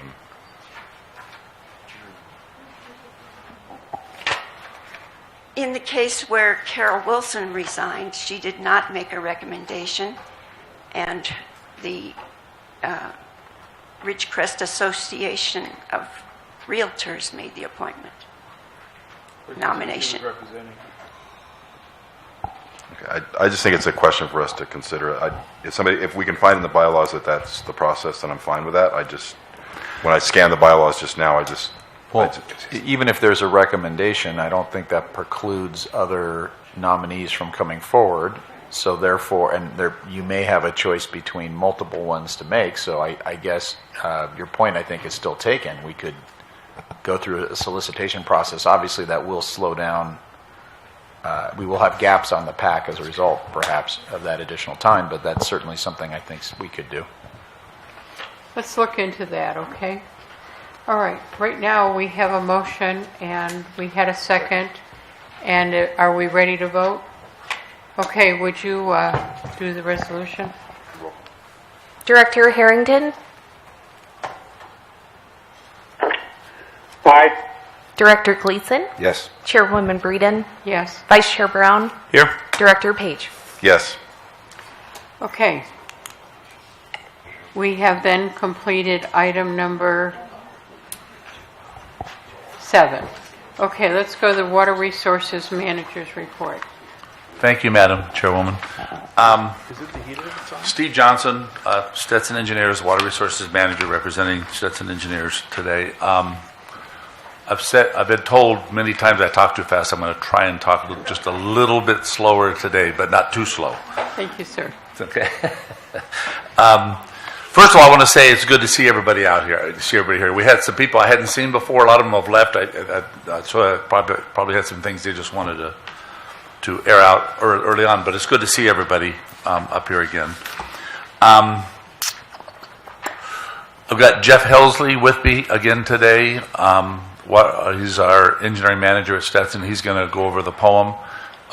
This is going to be a really good presentation in light of the commander's last meeting. We want to make sure that we get this done before any celebrations occur.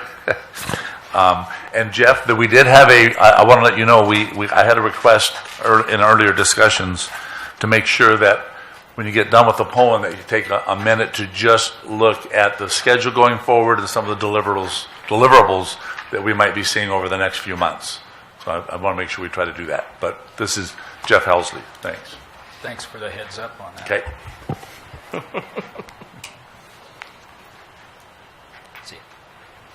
Good afternoon. Am I on? Oh, there we go. The first slide we have on the poem is... can we go... nope, that's what I want.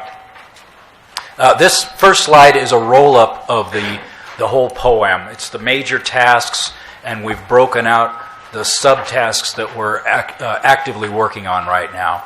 And there's 3 things I'd point out on here to get sort of the big picture, and then I'll go into the detailed schedule. Line 31, if you've got your copy and are following along, is the hydrogeologic conceptual model. Work on that will be wrapping up over the next 6 to 8 weeks. That's an important part of includes the water balance and how the groundwater basin works. Line 83 is the imported water study that's been going on for a while now. We've got a little bit longer to go on that, but here over the next month and a half to 2 months, we'll be wrapping up the imported water study. Some preliminary results of that have been presented to the TAC and talked about here. And line 96 is preparation of the draft groundwater sustainability plan chapters, and that's gotten kicked off. The schedule actually says at the beginning of this month, and that's correct. We've got some pages written in it now, and when we get into the details, I'll talk about when some of that's going to roll out.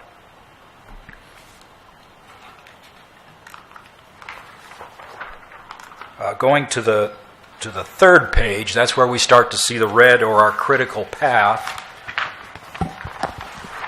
and the activities we're working on now. The top red line is the historical model calibration. And some of the critical things that are going on there is that there's an ad hoc modeling committee of the Technical Advisory Committee that's met a couple of times. Most recently, probably 2.5, 3 weeks ago now, to talk about the calibration. The calibration for the model, which is line 41, and about the third red line down, is underway. They're scheduled to have the model calibrated, the completion of the calibration, by the beginning of November. That's a critical step. Once we get the model calibrated, we'll move into modeling the management actions to actually try and bring the basin into sustainability.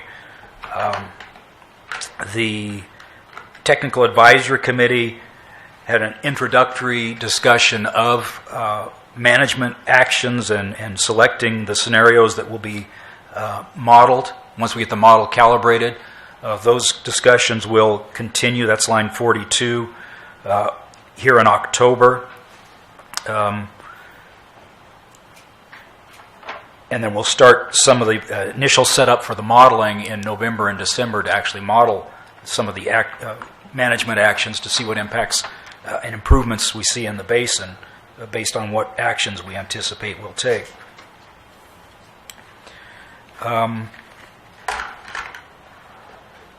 So some of the things you'll start to see are, a list here probably in November or December of what are the group of actions or our menu of actions we can take. What different groups of scenarios are we going to put together to model to see how it stabilizes the basin and addresses any of the undesirable impacts that we're seeing.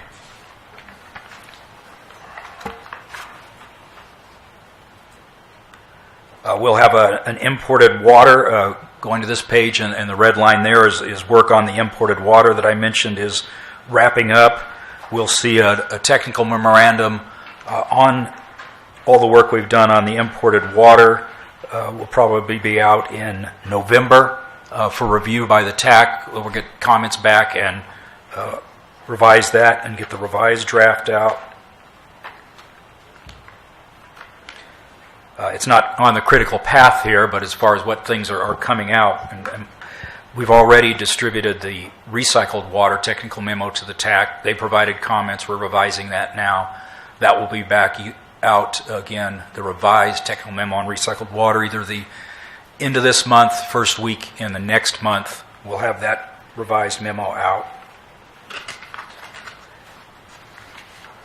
And then towards the bottom of this page are the preparation of the chapters of the GSP. The introductory chapter will be out here within the next month. Got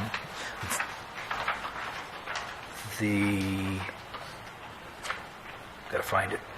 We'll have some of the other chapters coming out in March. We'll have a chapter on the kind of describing the basin plan setting and the plan area, the discussion of the management actions. That chapter comes out probably May or June. The draft will certainly be out by June, or by May of next year. And then sustainability criteria will also be in the April or May time frame. And before those chapters come out, we'll be working with the TAC on, and potentially the PAC on those issues.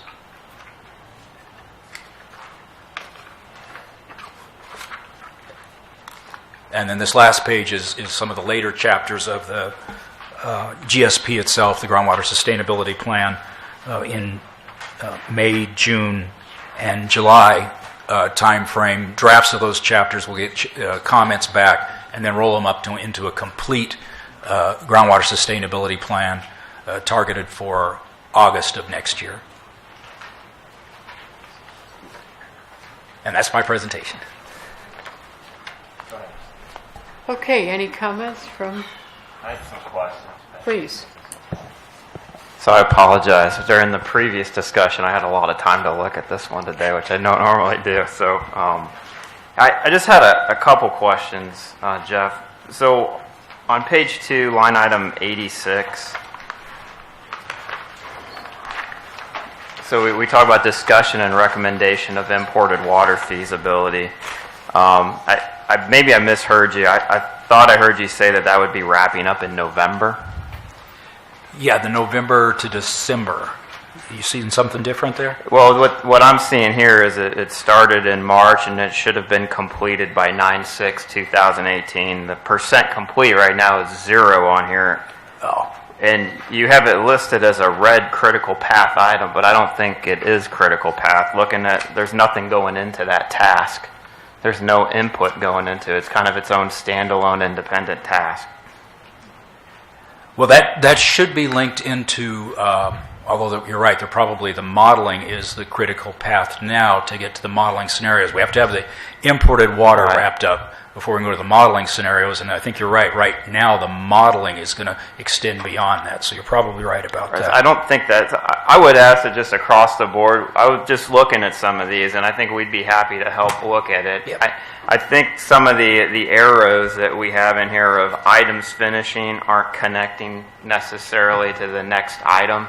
Because the way this should work is if, in fact, which I agree, modeling is the critical path, then everything that's connected to modeling all the way to the end should be red. Yeah. And right now what I'm noticing is certain things in modeling are red, then some of them go blue and black, and then there's some couple of other random tasks that are red. So something's not right there. Okay, we'll work with you on that. But that's that one. And then, so the same comment goes down to like number 99 and number 102. Those don't seem to be connected to a critical path item in modeling, but they're red right now for some reason.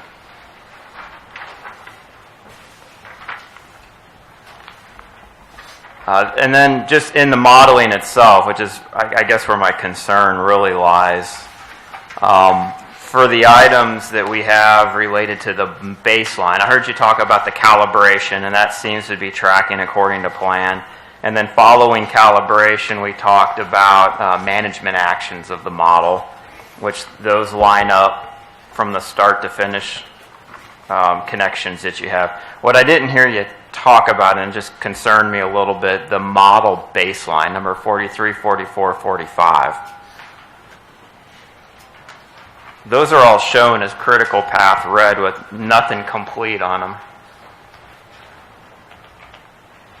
How are those connected into what is model baseline? If we're calibrating the model right now, what is that? We're calibrating the model to historical data to make sure we can represent that. And modeling the baseline is taking those historical assumptions and running them forward without any management actions. So that's going to be our baseline to continue to compare any of our management actions to. Is if we don't do anything and we continue to do what we do now, we're going to model this baseline, and that's going to be what we're going to compare everything to. And so would it be safe to assume that the calibration needs to be completed before you can model the baseline? That's correct. We can be considering now what needs to go into the assumptions for the baseline, but the calibration has to be completed before we can actually run it. Okay, if you could check that, because right now they're showing them happening concurrently.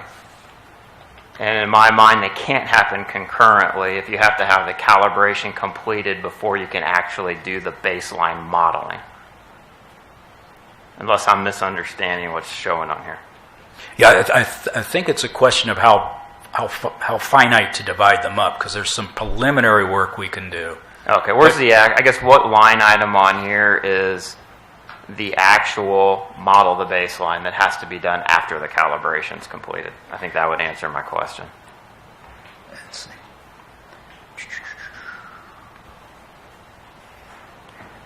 Let's see, line 43. Okay, and so my point being, I guess, on that is Right now, we say calibration is supposed to complete October 31st. Yep. So based on what we said, we can't actually model the baseline until after October 31st. But what we're showing on here is we start modeling on September 6th. Yeah. And so my concern on all this is we seem to have some overlap here that I think when we start locking these in a little bit better, I think there's something wrong with some of these connections. We do not have as much time as we all think we have on this poem. There's a lot of float I think we have, we do not have. So that's my concern. Okay. I certainly wouldn't want to portray that we have a lot of float in here. No, we do not. So that's the minuscule amount of potential time that we have. I think if we can get these things fixed, we're going to very quickly see that some of these durations we have for some of these modeling activities need to be a whole heck of a lot shorter. That's my concern. Just looking at it for 15 minutes, that's what I'm seeing right now. That's the only comment I have. But I see your comment on modeling the baseline, and I see how to fix that already. We have some preliminary work to do on that we can do concurrently. That's not critical path. Okay. But you're right. We can break that into 2 subtasks and fix that one. But the end date for the baseline run is still a critical path item, and as it's shown on here. But you're right. You have a month to do the baseline, basically, and get it done. So you're still confident that, all right, calibration's done 10/31, and then a chunk of that bar you're calling modeling baseline starts. Yes. And it'll finish Yes. by 11. Yes. Okay. Yeah. Well, let's just talk afterwards so that we can look at that real quick. Sorry for the delay. No, that's fine. You asked good questions. And Very good. hopefully getting sufficient answers. So, other questions? Oh, I just wanted to comment how much we appreciate Commander Longbottom's input, first of all. And just to let you know that one of the advantages of us coming up here is that Jeff and I actually spend a couple hours together coming up and coming back. And one of the things we talk about is organization and management of getting all this stuff done. So because in the office, everybody's working so hard that we rarely sit down for 2 hours and talk, maybe half an hour at a time. So on the way up here, one of the things that Jeff and I talked about was making sure, because Jeff expressed some concerns about, boy, time's starting to run out here, and we got a lot of stuff to do, talking about sitting down when we get back, some of Commander Longbottom's concerns, sitting down and looking at our schedule and manpower and how we're allocating stuff to start making sure that we do pick up the items that are indicated need to be done under certain critical path. Because one of the comments we had received before was, this is all fine and good, but as you get to a point where things look like they're getting critical, what is your solution? What is your alternative plan? And Commander Longbottom has made those comments, and we listen, and we are working on that. I just wanted to mention. And I just want to clarify. I mean, this is a great, awesome document. We're in the red zone, so to speak, coming into this thing, and so there's no opportunity whatsoever for slippage. And I just wanted to make sure that, because there is opportunity in here for us to miss something right now, the way we have things linked. So it's just a concern. Any other board comments? Peter? I know Peggy always does this sigh when I raise my hand. First off, I'm really glad you only had 15 minutes to look at the poem, but it was very valuable. Just a quick question. I noticed, so back in June I submitted some comments on the budget on the poem, on line items in there. I won't go over them, but most of them are zero completed to date.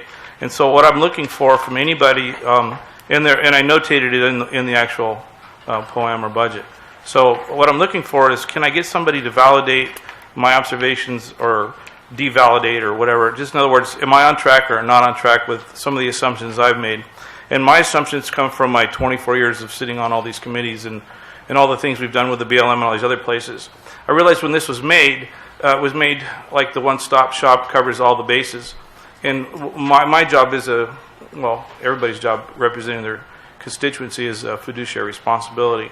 So I wanted to get some answers, to take a hard look at those line items as they're being necessary or not necessary. Or have they been done by somebody else, or can somebody else do them cheaper? The other one comes from a comment I made at the last meeting was, how can we get to the end game without doing the kitchen sink and the mustard and mayonnaise and stuff? In other words, what's really important? To your point, if we focused our attention on the core purpose of having a GSP, and let's say some of these things I'm wrong on, but they don't need to be done now, we can do them later, then that would speed up the process of having a final plan. So what I'm looking for is answers to the notated comments they made on the actual budget / poem.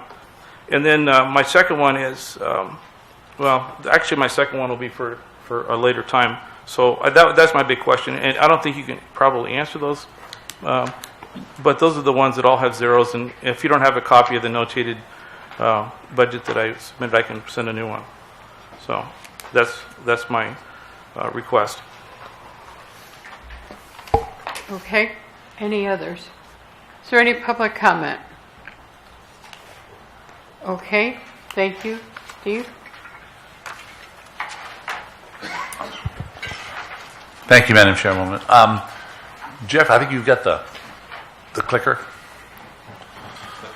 The clicker.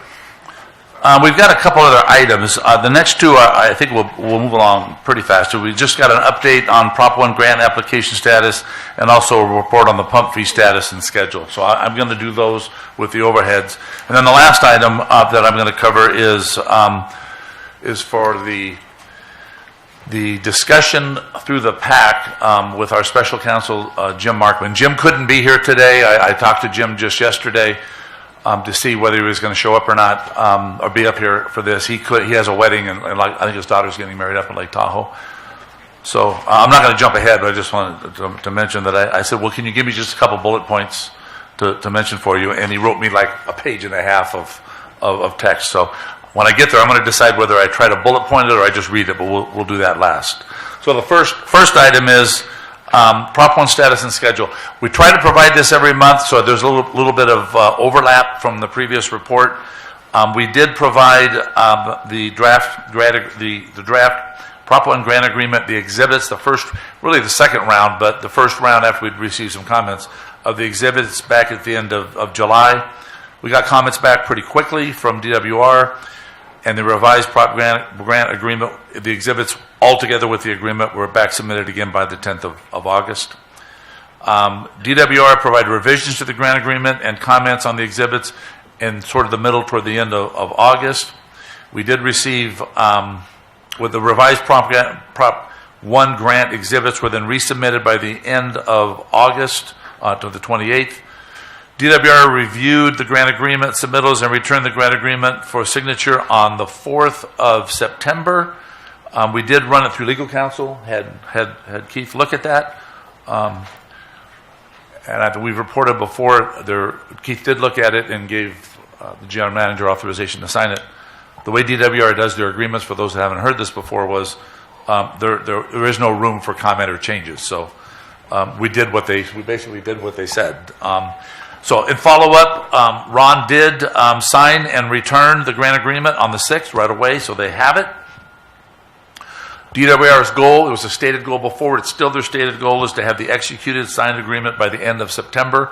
It's still that's still their goal. Our plan right now is to get the executed agreement back in our hands.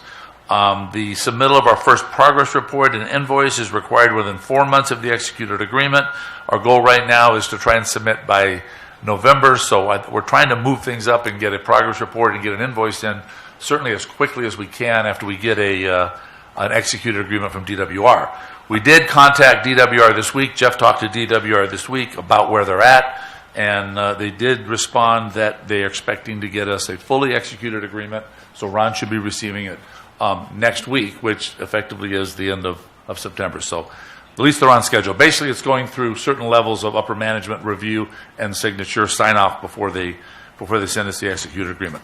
So that's the status of the Prop 1 grant agreement. I want to also report, because it's been mentioned here, and I'm going to make sure you get the name right, the Desert Mountain Resource Conservation and Development Council. A presentation was made by representatives of that council in regards to providing support services for some of the admin work for the Prop 1 grant, and a lot of board members and some of the certainly the stakeholders. expressed an interest in looking at that. I wanted to report that Ron and Rika did set up a conference call. We did have a conference call with representatives of the council. It went very well. We got some good information. They offered to prepare a draft MOU that would be used to work with them going forward on assistance under the administrative part of the Prop 1 grant agreement. We received that MOU a week and a half ago. We're looking at it right now. I might as well make the admission right now. A key person on my group, Heather, you guys have met Heather. She was here before. The people working on this work with Heather. She's been on vacation, so I wasn't sure I was going to get through this meeting without her helping me get ready. But she's been on vacation. She's back Monday, so we will get that out and look at it and work back with Ron on how to address their offer through the MOU to provide assistance in the administrative part of the Prop 1 grant. So, if there's any, that's all I have, unless there's questions about the Prop 1 grant agreement. Thanks for the info. I was kind of hoping they would it would go faster, seeing how they do this as like a job. You would get a response immediately because that's called cash flow for them. Yeah. So I'm a little disappointed, which I actually never use that word in public very often. So it's an anomaly. So it kind of bothers me that they're slow on response. How will their performance be? That bothers me a lot more. Second thing is do we have the cash flow to sustain our burn rate until March or whatever, based on your timeline, acceptance, bill, blah blah blah? Do we have? Are we liquid into March with a comfort level, or is March a wrong projection for what I'm thinking of as far as getting our first dollars from the Prop 1?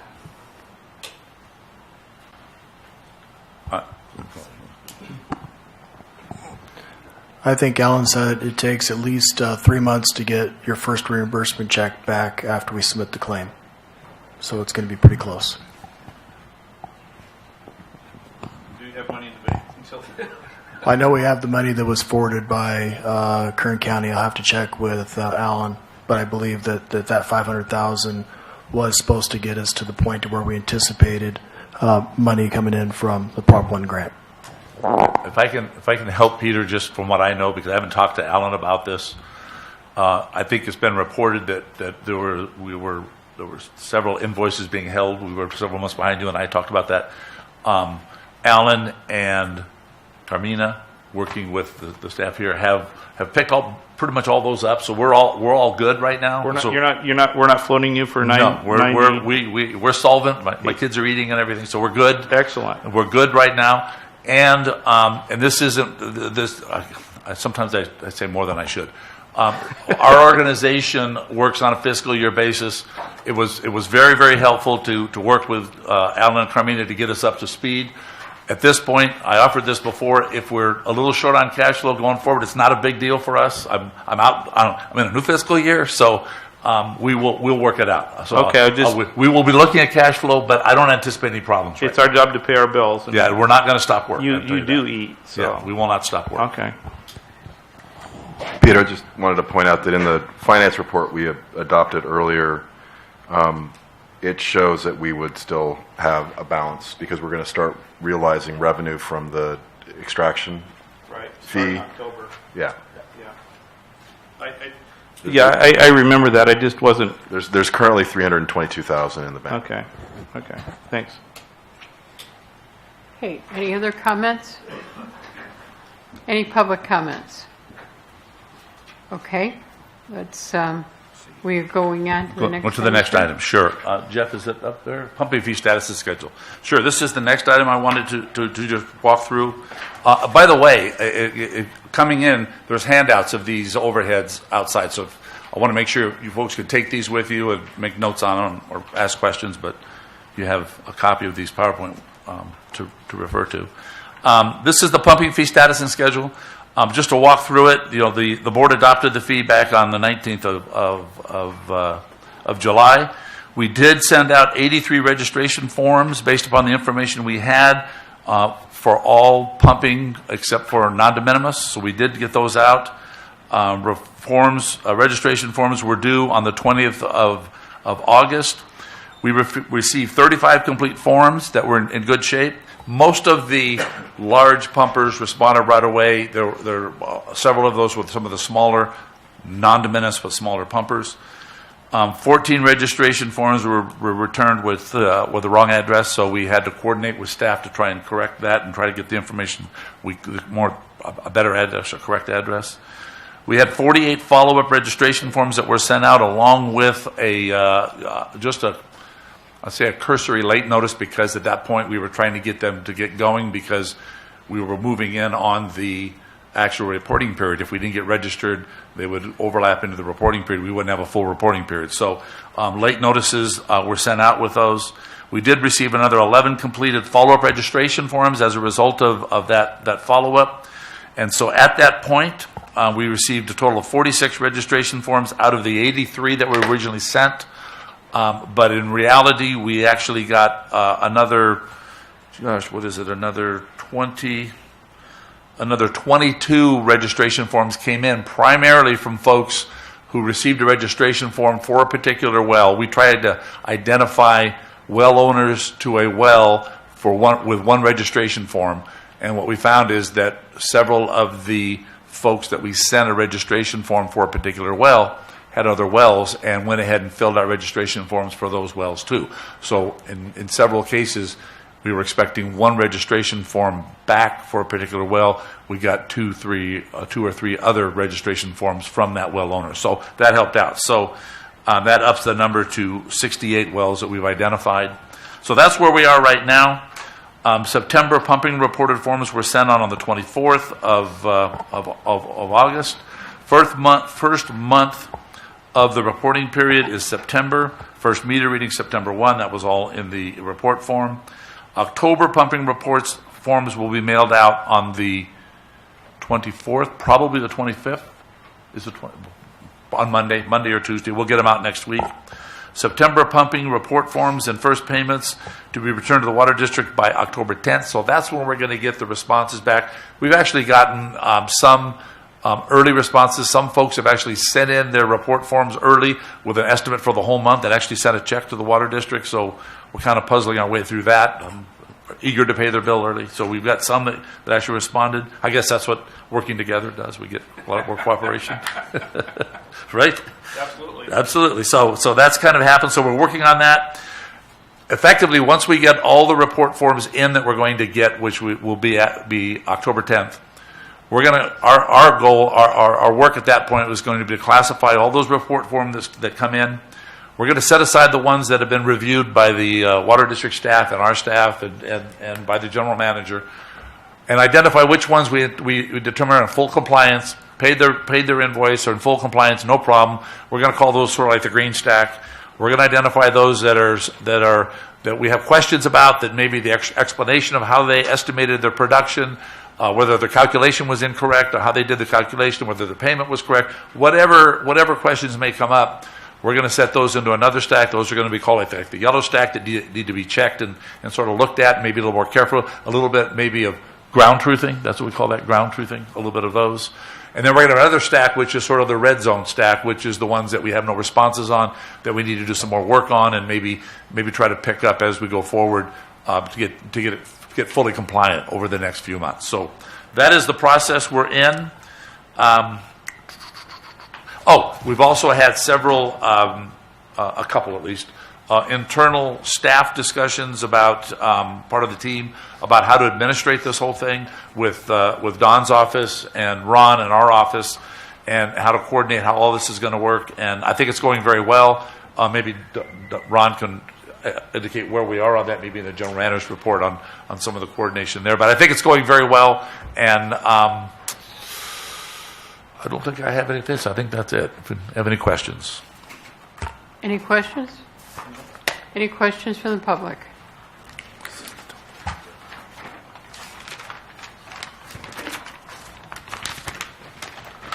Hi, good afternoon. Derek Hoffman, legal counsel for Meadowbrook. I want to thank Mr. Johnson for the report today. And just a couple of questions, and I'll be brief. The first is, if you can say, how many new non-de minimis producers have you identified through this registration process? And the second question that I have is, what is being done to inventory the de minimis users, as they're defined, going forward, that are in the basin? Thank you. I can help pretty quick, I think. I'll let your last question first. We're not doing much with de minimis right now. As you know, there wasn't a requirement to register wells. We did get some folks. I mean, you heard at previous meeting, you heard me say, if you're de minimis and you want to send us information, great. We're going to be doing it eventually, and we're going to be doing that outreach. So send it. We did get some people send some stuff in, and we're kind of setting those aside. The process that I talked about, the green, yellow, red zone, and the yellow zone, where we're going to do some investigations, some ground truthing, and go out the field.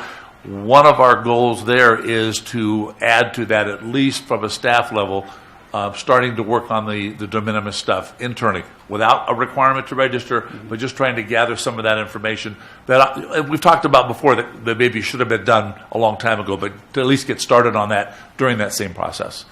Your first question on how many new ones did we find in this process? I don't know the exact number, Derek, but I'm going to say, and maybe Lauren knows better than me, I'm going to say the number is probably less than 10. But there were a few that we got in that somebody said, oh, somebody told me about this. I went online, got this, and I'm sending it. We didn't send something out, but it did come in. So I would say less than 10, but we did get some, yes. Meaning non-de minimis? Non-de minimis, Thank yes. you. Okay, Yeah. thank you. You're welcome. Okay, sir. Okay, this is the last one. This is going to be the hard one because there's so much to try and cover, and I'm going to I would like input from Ron, because I know Ron has thoughts on this, and the folks at the PAC. I know Donna was there. What I'm going to try to do right now is give you a little bit of overview of where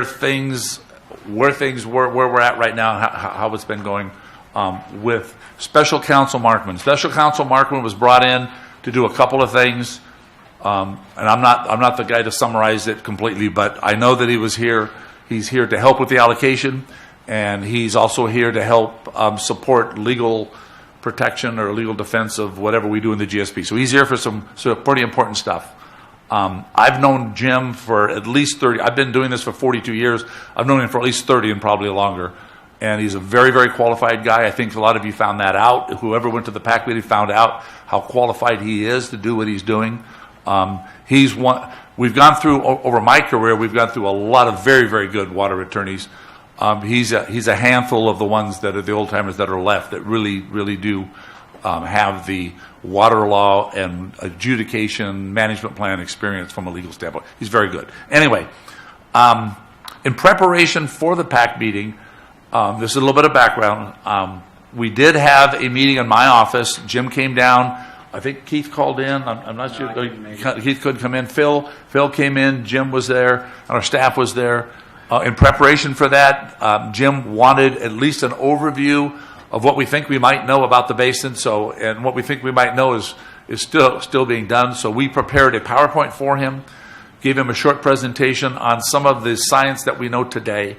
And essentially, as all of you know, because we've talked about this before, as all of you know, essentially what we know is a lot of the work's been done by others. And some of the work's going to be done going forward, but most of it is work been done by others, and information we've gathered from all of the stakeholders, the people here that know so much about this area in the basin. So we prepared a fairly short PowerPoint, very general, and went through that. Then we spent the rest of the time while Jim talked about basically his knowledge of the basin, his knowledge of the pumping, his knowledge of water rights, the different types of water rights, prescription, and different allocations and such. So we spent the rest of the time talking about that. And we decided from there that we needed to prepare a PowerPoint that combined both the science and the water rights side of the presentation. From there, we prepared that PowerPoint for the PAC meeting. So with that, we coordinated with Jim. He prepared an outline of some of the legal aspects of water rights and water rights allocations. He prepared an outline of that, sent it to us. We combined it really with the PowerPoint that we had already prepared, so we didn't have to do anything new. We used a lot of the same stuff out of the PowerPoint that we walked through with him. We combined it into one PowerPoint, and that's what was presented September 6th at the PAC meeting. And for those who weren't there, I walked through, I tried to do as briefly as possible because most of you folks knew all of this. I tried to walk through some of the science as quickly as possible, and then tried to step aside to put Jim out there because this is really his show, let him do the discussion. And I personally thought he did a great job. The reactions we've gotten back, the returns we've gotten back, I think a lot of people thought he did a really good job of just laying out, what's out there and what the alternatives are and where we all need to go. And I think his message, I would like to have input from anybody else who was there, but for me, his message was, it works a lot better for all of us here if we try to work together to come up with a solution rather than we either turn it over to the state or rather we have the Water Resources Manager develop some kind of an arbitrary allocation or some kind of an allocation and put it out there and get everybody fighting and end up, having legal battles. He said those are not preferred. We've been there. We'll spend a lot of money and we won't get any water in this basin. So I'm a big advocate of keeping legal costs down. It's very, very similar from my experience.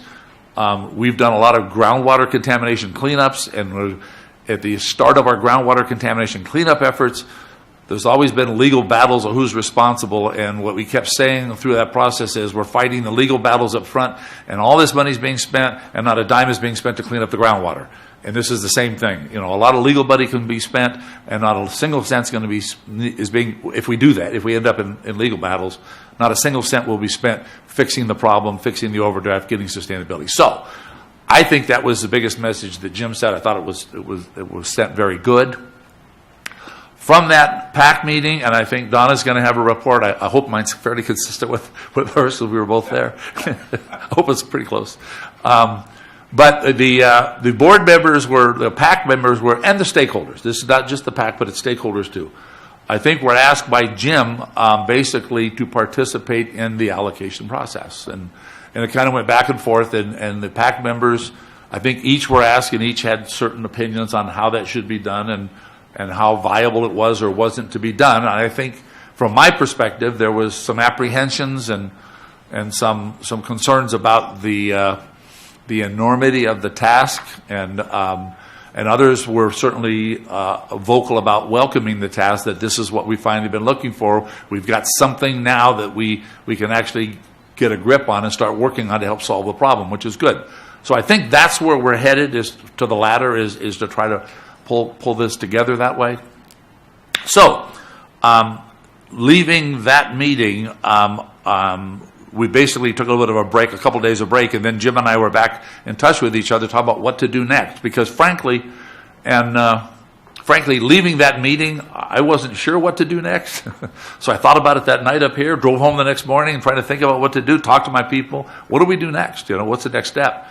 And based on some discussions with Jim, we decided the next step was, which was discussed at the PAC meeting, the next step was we need to talk to folks. We need to talk to the right folks. We need to get the right folks in the room. We need to talk to folks. And we need to have confidence. I've got to qualify that. We need to have confidence.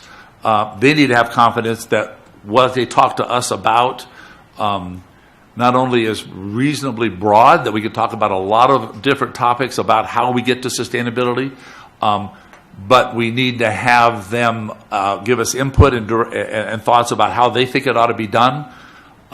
We made a determination that we ought to try and set up meetings with representative groups with just our knowledge, and believe me, it's all open. It's wide open to who you folks of your different groups think should be in these meetings. And these are all conceptual. There's no. I'll tell you, there's no intent that any decisions are going to be made with this group. It's to get input so that then Jim can digest it and feed it back through the PAC. That's the idea. It'll be fed back through the PAC. So as a result of that, Jim sort of tasked me to try and pull that together. And as I mentioned before, it's been a task because I don't have Heather to do it for me. So I had to sit down and try to pull this together and get all these emails pulled together and the right people in the different groups pulled together. But we did get the notices out. We did set up a schedule. We are scheduled right now. Well, let me back up just a second before I go there. The information that I sent out was individual to each one of the pumper groups, trying to identify the right people of each group, giving them notice that we're trying to set up and we need to have these discussions. We included a survey in there that is broad, and it's a broad survey of all of the groups of pumping, and we're asking them to basically take a look at the survey, come to the meeting to talk about their thoughts, even though they're just one pumping group out of several pumping groups here, even though they're just one pumping group, Let's talk openly about your thoughts about these survey questions for all of the pumping groups. What are your thoughts about industrial pumping, cereals? What are your thoughts about the municipal pumping, both the water district and the mutuals? What are your thoughts about de minimis pumpers? We need to hear about it all. So the survey covers all of that. I got corrected. I got a pep talk. I call them pep talks from legal counsel, because when I sent that out, not only I put a draft on it, because I thought between the time I sent it out and the time we actually have the meetings, some of the questions might change. I also put confidential on it. My purpose for the confidential, so you folks know who may have gotten those. My purpose for the confidential was to make sure your folks knew who got these individual notices in your group. The idea was to give you the confidence that when you come to these meetings and talk to us, we're not going to share what your thoughts are with the next group we talk to. It's between us to organize, to consolidate, and then pull together and then give back to the PAC as a whole at the next PAC meeting. That was the plan. But confidential probably wasn't the right thing. So I've been told I should asterisk it and put confidential, but not really that confidential. It's not confidential from a legal standpoint, I guess is the point. Is that right? So I want to make that announcement right now that it really isn't that confidential. But our goal is to make you folks comfortable when you come to these discussions and we talk. And I'm going to be there. I think I'm planning to be there. Jim will basically run these. I will help him with some of the other stuff we're trying to do, but these are Jim's meetings to have. And hopefully we're going to get some good input. We've got some positive responses. I want to also make sure I apologize appropriately for folks that maybe didn't get included in a group that they need to be, but I was very careful when I set it out to say, these are the people that I have. If there's other people that you folks think need to be here or alternative people need to be here, let us know as soon as possible. They're welcome to be here. We're good with that. If it takes more meetings, that's fine. We're set up to try to complete these all in one day if we can, although Jim and myself have tentatively sort of set the next day aside, if we have to go over and get this done while we're here. There's also been discussion outside the circle about some groups willing to talk to us outside of that arena. Possibly Jim and I meet with them down south or wherever they are, and we're open to that too. We're open to all of that. And I'll say one right to Derek. I know you're looking down, Derek, but I said it to you only because I didn't have the Meadowbrook folks to stop, but I figured you did. So no offense to the Meadowbrook folks. I wasn't excluding anybody. I said it to Derek, but after I sent it, I was like, Jesus, I got counting on him to get, but I assumed you would get it to him. And anybody else out there that I missed, I apologize, but we're trying to put the groups together. Don, I sent it to you, and I think Wes, I think it's you, and you guys. I figure you guys would figure out if anybody else needs to be there. So that's the plan. We're planning to meet on Monday, October 1st. Be a full day of meetings organized. We don't intend on having minutes taken, transcribing it, or taking a bunch of notes. We plan on getting input. And then when it gets done, I think Jim and I and the staff will kind of sit down together and figure out what we just heard from everybody and try to put together some kind of a summary and sort of a review of what we've heard at the PAC meeting. So the next time that I assume we'll be ready, our goal is to try and be ready for the PAC meeting and then give it to everybody. I know Donna has expressed concerns that some of the PAC members, actual members on the board, weren't included in these groups because they're not really pumpers, they're business people and things like that. And she wanted them included. Our goal would be to do this first, which would be to sit down with the folks that are stakeholders in a pumping group, because each pumping group is going to have to evaluate where they're at and all this that were potential allocation.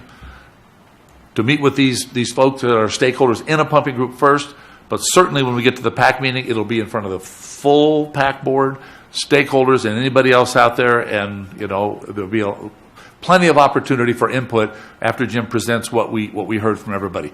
We may have to do it again. Maybe we solve the problem. I don't know. We'll see where we're at by the time we get to the PAC meeting. So that's what I have. Ron, did you have anything? No, you covered it quite well. Okay. Okay, any other questions? Okay, questions from staff. From public. Nick Panzer. Just a clarification, Steve. the meetings on October 1, is it your intention to try to pull that content together for the PAC meeting on October 4? That's correct. That's what I just wanted That to be fast, clear. yes. And I will say, Nick, you did send us some information on allocation. I really appreciate it. Very aggressive, but I really appreciate it. It's good information already, so that's good. Thank you. Okay, other public comments. Okay, please.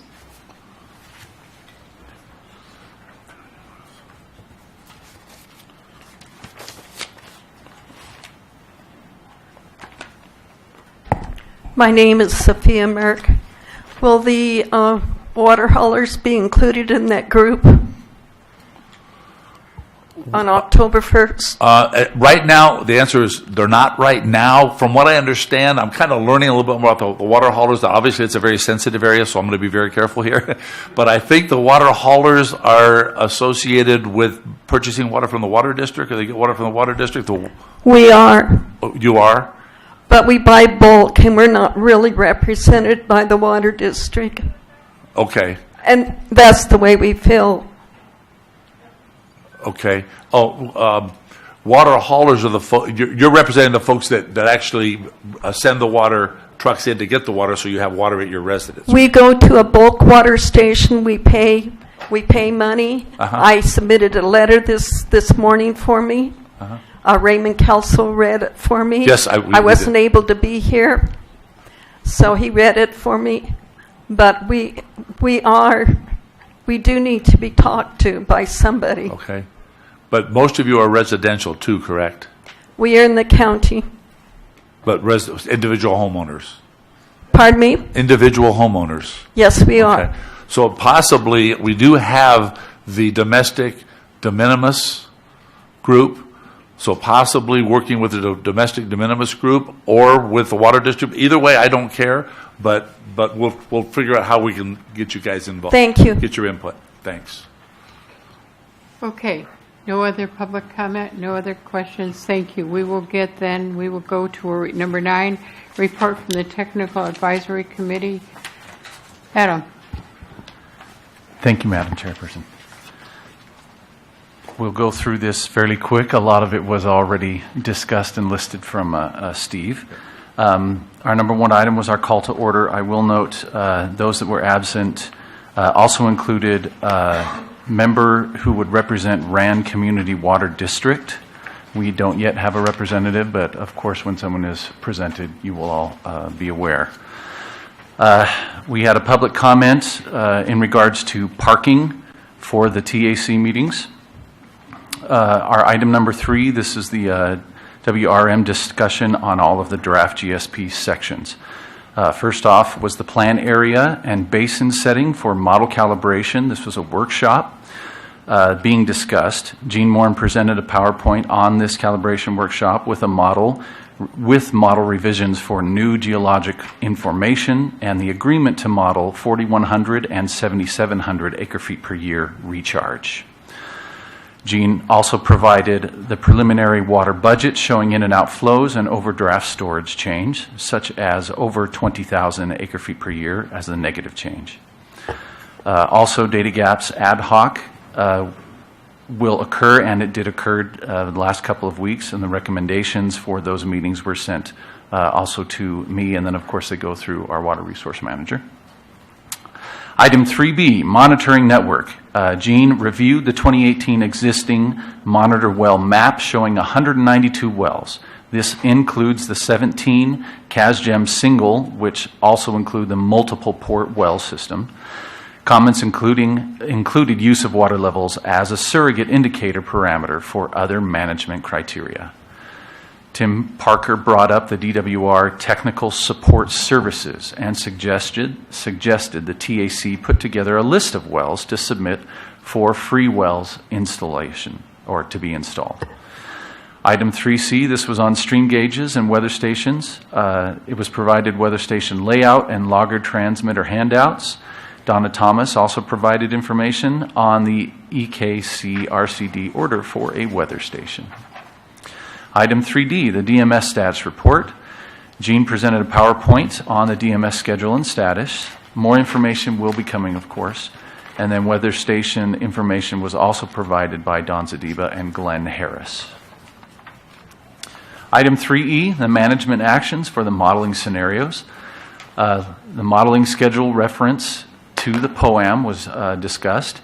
The TAC agreed water quality utilizing TDS as a surrogate will be modeled. And then there was the discussion with subsidence that will be included. Item 3F, alternative water discussion. There was a PowerPoint presentation, of course. Recharge was discussed. Recent LADWP discussion took place, including El Paso recharge potential and possible TSS funds to help recharge studies. Jeff reported Stetson will refine project concepts for alternative water, update costs, and prepare a draft technical memo for TAC review. Item 3G, recycled water tech memo. Jeff Helsley also provided an update in finalizing the recycled water tech memo and provide a revision version prior to the next TAC meeting. Item number 4, this is for future agenda items. The WRM, or Stetson and myself, we requested the TAC to review and make all comments on the list provided. Item number 5 was for our future TAC dates. This is set up for October 4th, November 1st, and December 6th as our meeting dates. And then finally, for item number 6, this was the WRM and TAC announcements and comments. There were no additional WRM comments. However, for 6B, the TAC, there were a few comments made. Eddie Teasdale asked for a progress update on the pumpage registration, and Steve responded and gave that information. The tech memo drafts are being completed for each GSP item as well. Eddie also mentioned future water budget discussions need to focus on historical water use, current conditions such as population, hydrologic conditions, supply and demand, etc. Tim Parker updated the TAC on the HCM progress. The HCM report to be issued in the end of October. This was already discussed as well today. The Stanford GAP meeting is scheduled for October 12th. That's for the presentation. And then Scott O'Neill noted that there needs to be consistent messaging from the TAC to the public and suggested that the TAC develop a set of talking points that may be utilized for GSP messaging to the general public. That is done, and the adjournment was at 4:30 p.m. Thank you. Any questions or comments from this board or staff? Any questions or comments from the public? All right, we will go then. Thank you. Good job. I hope that was a little faster and not quite as longer. Thank you, sir. From the PAC, Donna? Thank you. The following actions and discussions took place at the September 6th PAC meeting. Roll call established that a quorum of 8 voting PAC members and 1 non-voting alternate for Nick Panzer were present. Approval of the August 2nd minutes was deferred to the October 4th meeting. The main item on the agenda was a presentation and discussion of water allocation concepts by the IWV GA Special Counsel, Mr. Jim Markman. Steve Johnson introduced him and then made a presentation on a basin overview with figures for estimated preliminary water balance. He reviewed data on 8 wells with 4 hydrographs, also discussed groundwater extraction fees. He presented upcoming technical discussions on basin modeling, the hydrogeologic conceptual model, water balance, historical model calibration, scheduled for TAC for October, and the modeling of management actions scheduled for November. Mr. Markman then discussed types and priorities of water production rights, Federal Reserve rights, overlying rights, appropriative rights, prescriptive rights, self-help rights. He also discussed some alternatives such as transferability and ramp down over 20 years. I would encourage members of the public who could not attend the meeting to review the PowerPoint prepared by Mr. Markman and view the video of the presentation that was given at City Council chambers.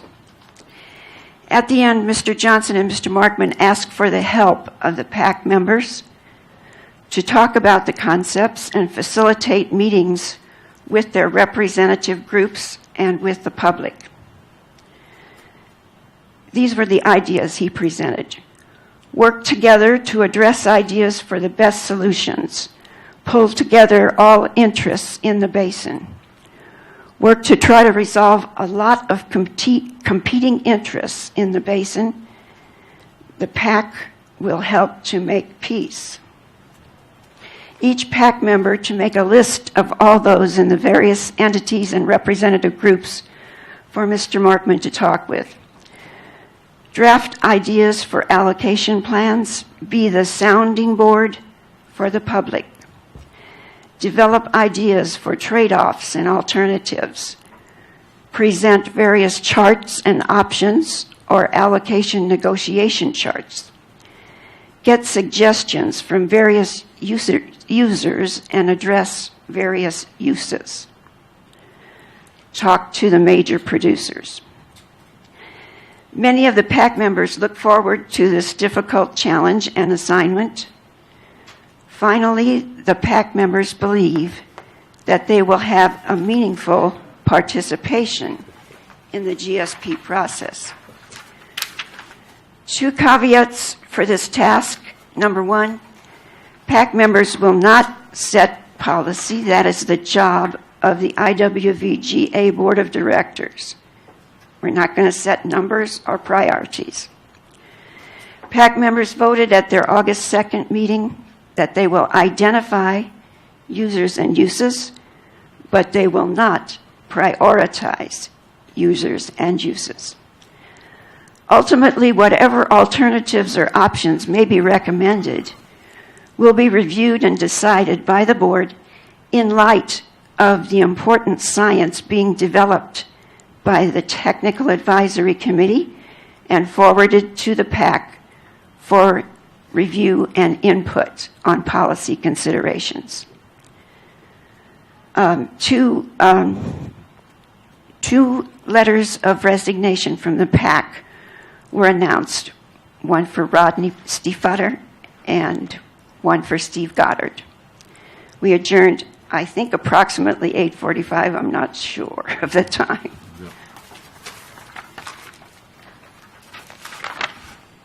So I did send to Steve all the members of the PAC committees and the groups that they represent. And I realize those who were not sent the invitation for the October 1st meeting, I would encourage you to get together and meet and write up some of your own ideas for options and alternatives and submit them to Steve and to Mr. Markman. As I said, I have expressed a concern that we are doing this ahead of knowing the exact science for water budget, for water balance, for hydrological, geological, conceptual, for management scenarios. So this is subject to scientific concepts that will be, or that are being developed and will be developed in the future. So, thank you. Okay, is there any questions from staff or board? Any questions from the public?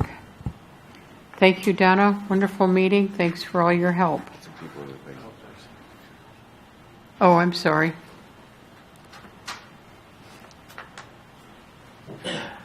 Judy Decker. I agree. Thank you, Donna.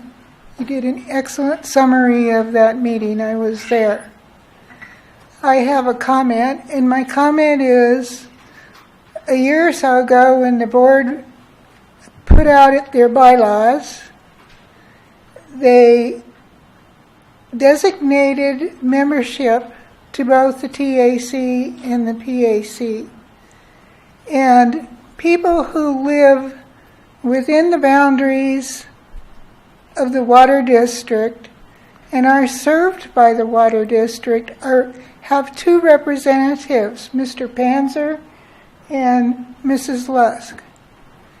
And I believe that those people who have problems should discuss those problems with the representatives that represent them.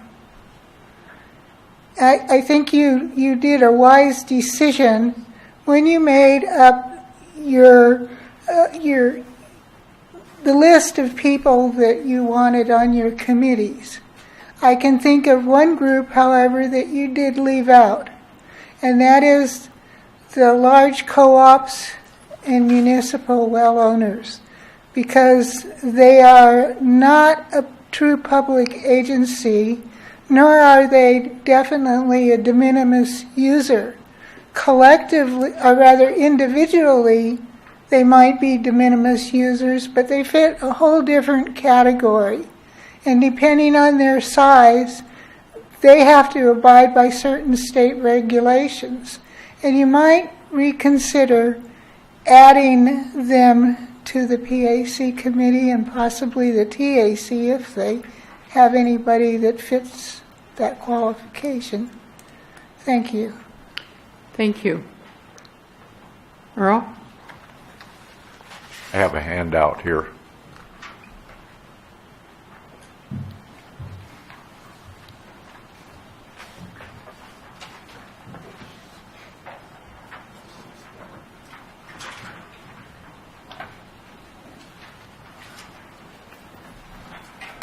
Earl Wilson, I'm a member of your board's TAC committee, and I'm speaking here on behalf of myself.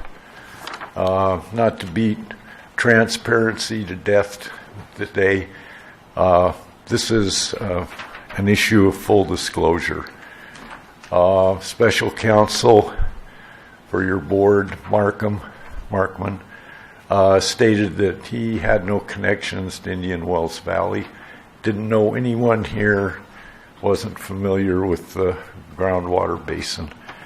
And it appears that he was special counsel for the Indian Wells Water District back in 1996 and recommended Bill Dendy, as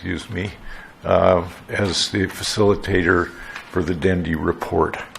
And I would like this to be put in the record with the minutes for the PAC meeting, if you so desire. Thank you. Thank you, sir. Okay, is there any other public comments? Okay, seeing none, we will go to the general manager's report. Yes, ma'am. Just a few update on a few administrative issues in regards to the Groundwater Authority.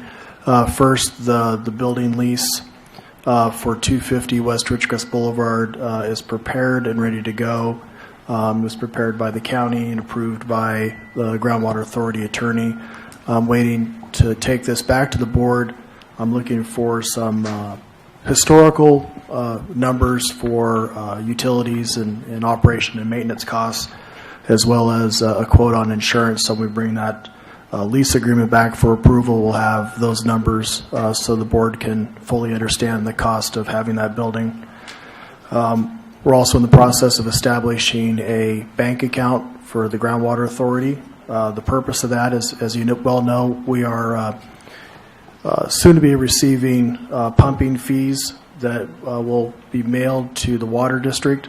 The Water District currently has Mission Bank as their bank of deposit, so we're looking at establishing an account in Mission Bank, also a deposit-only sweep account. Right now, I've worked with the county. I have the form in which we have to fill out to open up the account. Right now, we're just waiting for our federal tax ID number to come back from the IRS to submit that form. So we're hoping in the next couple of weeks we'll get that to the county and get the bank account opened. We've also identified an auditor through the county to audit the Groundwater Authority's finances for the last 18 months. That audit is due by the end of December. I'll be coming back with a resolution next month for authority from the board to move forward with that audit and hire the auditor to conduct it. They would begin in November, and we're looking at a cost of about $6,000 or $7,000.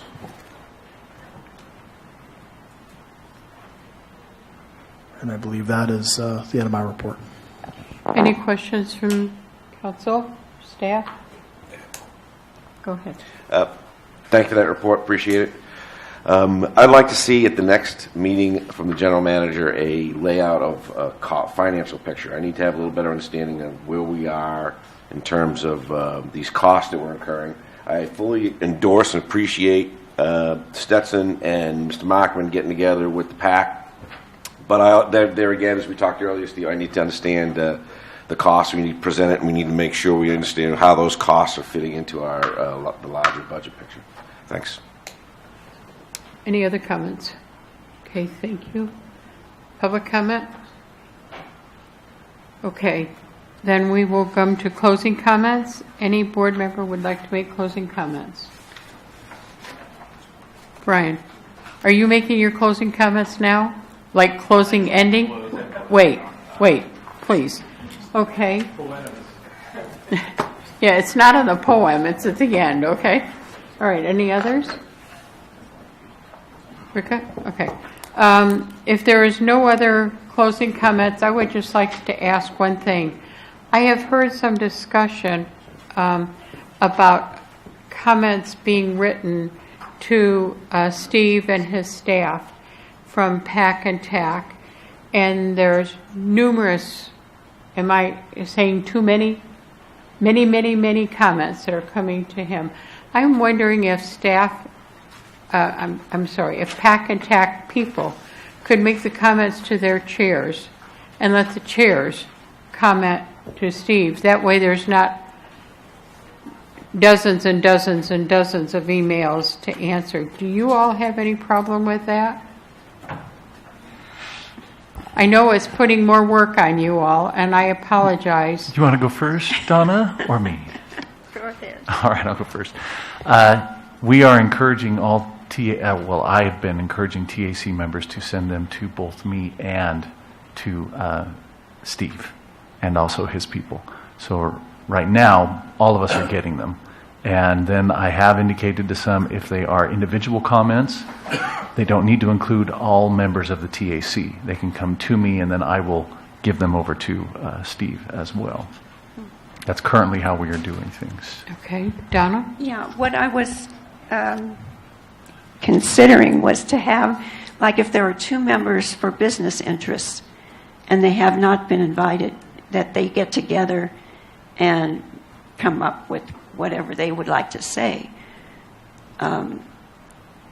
Then we also have the advisory members, the BLM, John Kersey for the Navy,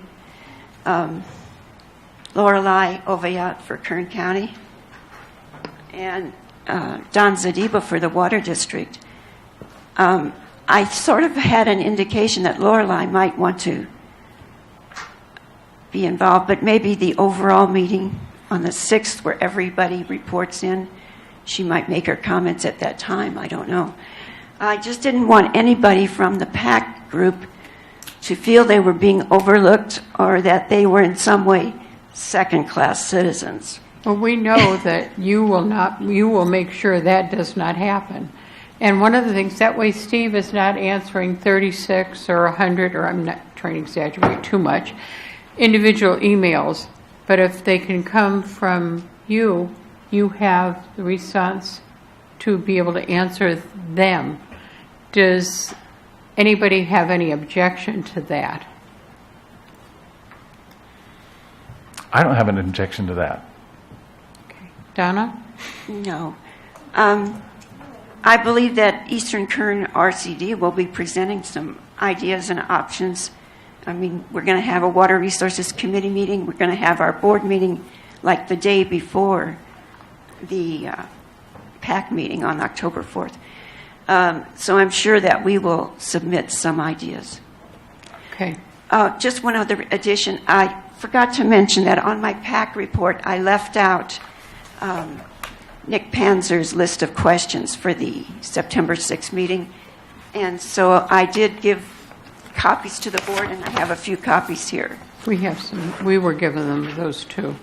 And if you will add them to the minutes for October 6th. Okay.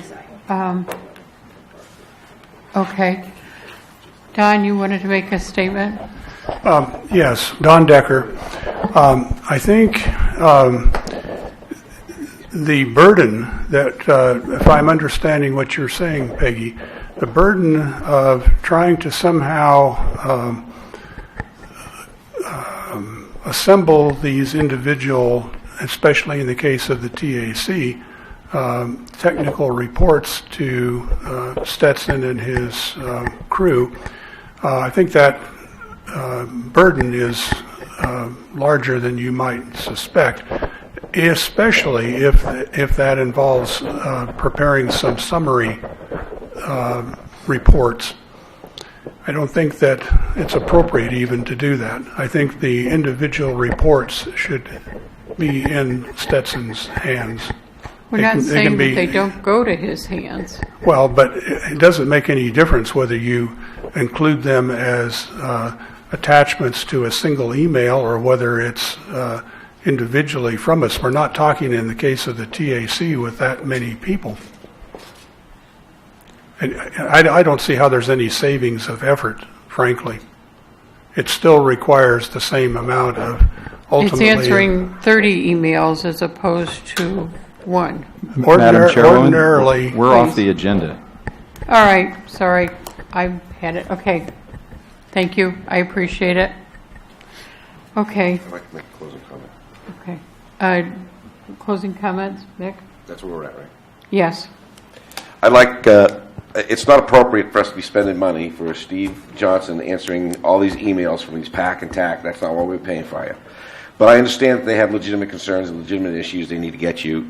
I also am not appreciative of the fact that individual TAC and PAC members may send you things and inadvertently provide end runs around their leadership, which I don't think is appropriate. So I worry about these things, but I don't think they're really happening.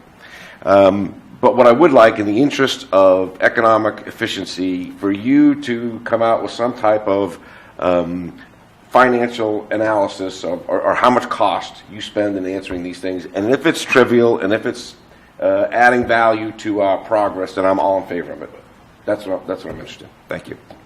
Thank you. Any other closing comments? All right. Nick Panzer. I watched the tape of the September 6th PAC meeting, and Mr. Markman specifically requested directly any viewpoints on allocation.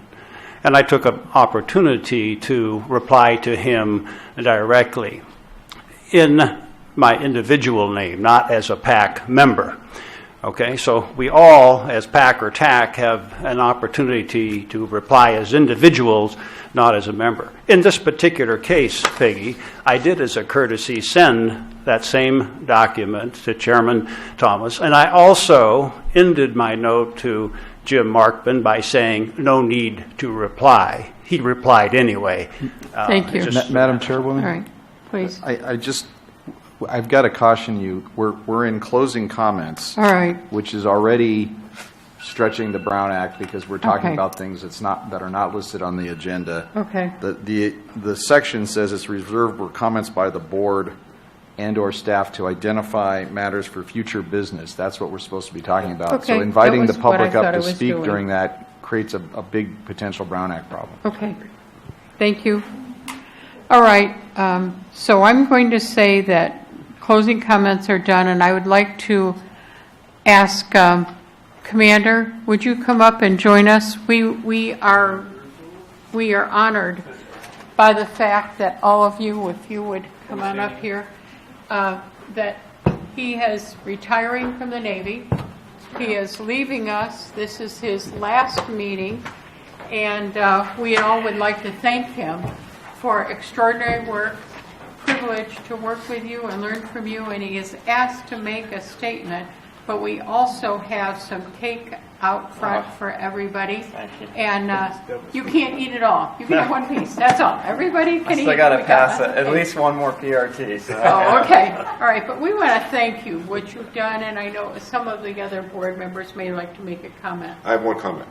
Could everybody know, give me a P? P. Give me an O. O. Give me an A. Give me an M. M. What's it spell? O-M. All right. That's a burden you will bear forever. Well, it's a funny story, but I'm not a pilot. Pilots give each other call signs, and the call sign I was given on base 4 years ago when I started is POAM. So I've got a mug at the Barefoot Bar with POAM proudly displayed on the side. You wanted to make some comments, so. Yeah, if you could still please. Yeah, I'm retiring. That was a hard decision. But now that it's getting closer, I definitely know it's the right decision. Pete had to leave, Commander Benson. Unfortunately, I was explaining to him before this meeting, don't schedule anything before 3 o'clock because you never know what's going to happen. But I got to introduce him for a couple of minutes last time.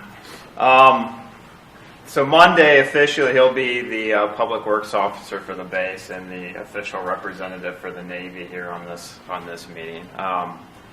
I came here with 3-year orders, and frankly, I fell in love with this community. I extended a year. I moved off base. I bought a house, and I'm now moving to a civilian job here in the community, and I love it here. So while I'm sitting up here as the Navy representative, I'm also selfishly up here, with personal sentiment for what this is all about. I mean, this is a big deal. It's probably one of the largest deals this community has ever faced and may ever face again. It's important, like we've talked about before. The board's not going to do this. The PAC's not going to do this. The TAC's not going to do it. Steve's not going to do it. God bless you. And the public isn't going to do this. If we don't all do this together, we're going to fail together. And so it warms my heart to see the public here. It warms my heart to see the passion that comes out, as part of these meetings. It's all a necessary means to get to a successful conclusion. So I did want to recognize a few people that, just for me, from where I'm sitting and observing. First, I wanted to recognize we do these things here in the Navy called coins, and I'm not a commander, so it's not a command. I'm in command, so it's not a command coin, but it's one I designed myself for the Public Works Department. So I should, because there's lawyers in the room, point out that this was procured with my own personal funds. This is in no way a gift from the federal government or the taxpayers of the United States. So with that being said, you got to start somewhere. And I tell you, Supervisor Gleason, you got the short straw on this one, my friend. And getting all of us heading in the right direction was an epic effort. And Nick, thank you so much. Thank you. That. Appreciate it. Peggy, you got the baton after we're established, but you're leading right up into the GSP. And so I appreciate your warm heart, and no matter who's up there speaking, you're so genuine in listening to what they say and caring, and so I know we all appreciate that. So thank you. I wish you the best of luck on the playing the GSP. Well, Matt and Bob are on the phone, so I'll just give them a high five. I've got one for them when I run into them next. Pete, I can always count on Peter for the comedy. Well, thank you. Yeah, Serious comedy. Serious comedy.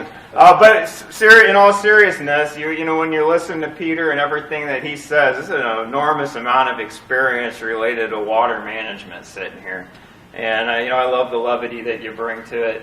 And I think you're actually going to have to watch when the GSP is due. So we're ready for it, buddy. We're ready for it. All right. Thank you. Very good.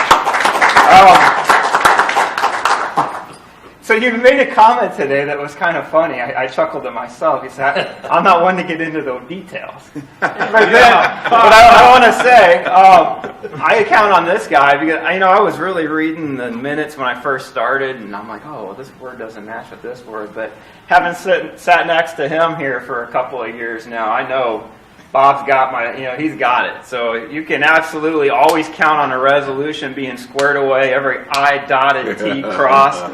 If we're out of line in any way, I mean, he keeps us honest. And so, I mean, that's important. Thank you so much. Two more. Steve, come on up here. Yeah. So, hey, I just want to say thank you. You and Jeff, I've got one for Jeff too, but it looked like he had to take out early. Oh, Jeff, come on up here, please. I saw you leave, but I didn't see you go back to where you were. We've got to do that 2-hour drive and talk about reality. I only got one more after this, so don't worry. I'm not going to keep you here till 3. So the poem's kind of the joke, but for someone else that lives and breathes poems, I think, and I hope everyone, maybe not everyone, understands the importance of a document that basically tells you everything you got to do and when you got to have it done. I'm hopeful in us adopting that, we hopefully missed some pitfalls we could have gotten into. I think you've done a fantastic job. I appreciate you taking on board all of my constructive feedback so readily. Love it. Yeah. But anyway, I think you're doing a great job. I love how open you are and genuine in everything you do and putting up with me. Good. So thank you. Thank you. You know what? All right. I've enjoyed it. Really. Jeff, Thank you. Forever. Yeah. And there's only one more I wanted to do, and gentlemen, ladies, please sit down. This particular person isn't standing up here, but when I started here in the Navy 4 years ago as a PWO, I got to be involved with a lot of things water. This is before the GSA was ever established. Brackish water, cooperative groundwater, and I want to recognize Don. Hey, Don, come on up. Come on up. Woo! Come on down. So,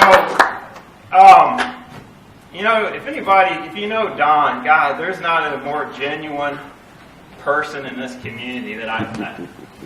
I'm going to miss working with Don on this. And I haven't gotten to work with him as much as I did in the past because of just kind of the way things work in the political world. And I tell you, I miss the brackish water meetings. I'm saying this as a personal citizen now, not in the Navy. So I miss all that. And so I just want to say thank you for the friendship, for everything. It's my honor. Yeah. So I'll look forward to seeing you out and outside. Thank you. Thank you, Commander. We call him the Eagle Scout. All right, well, please, let's go out and have some cake, and just don't put it in his face, okay? We adjourned? We're adjourned. We're adjourned. We'll be going to closed session as soon as we're done with the cake. We got all that food in there.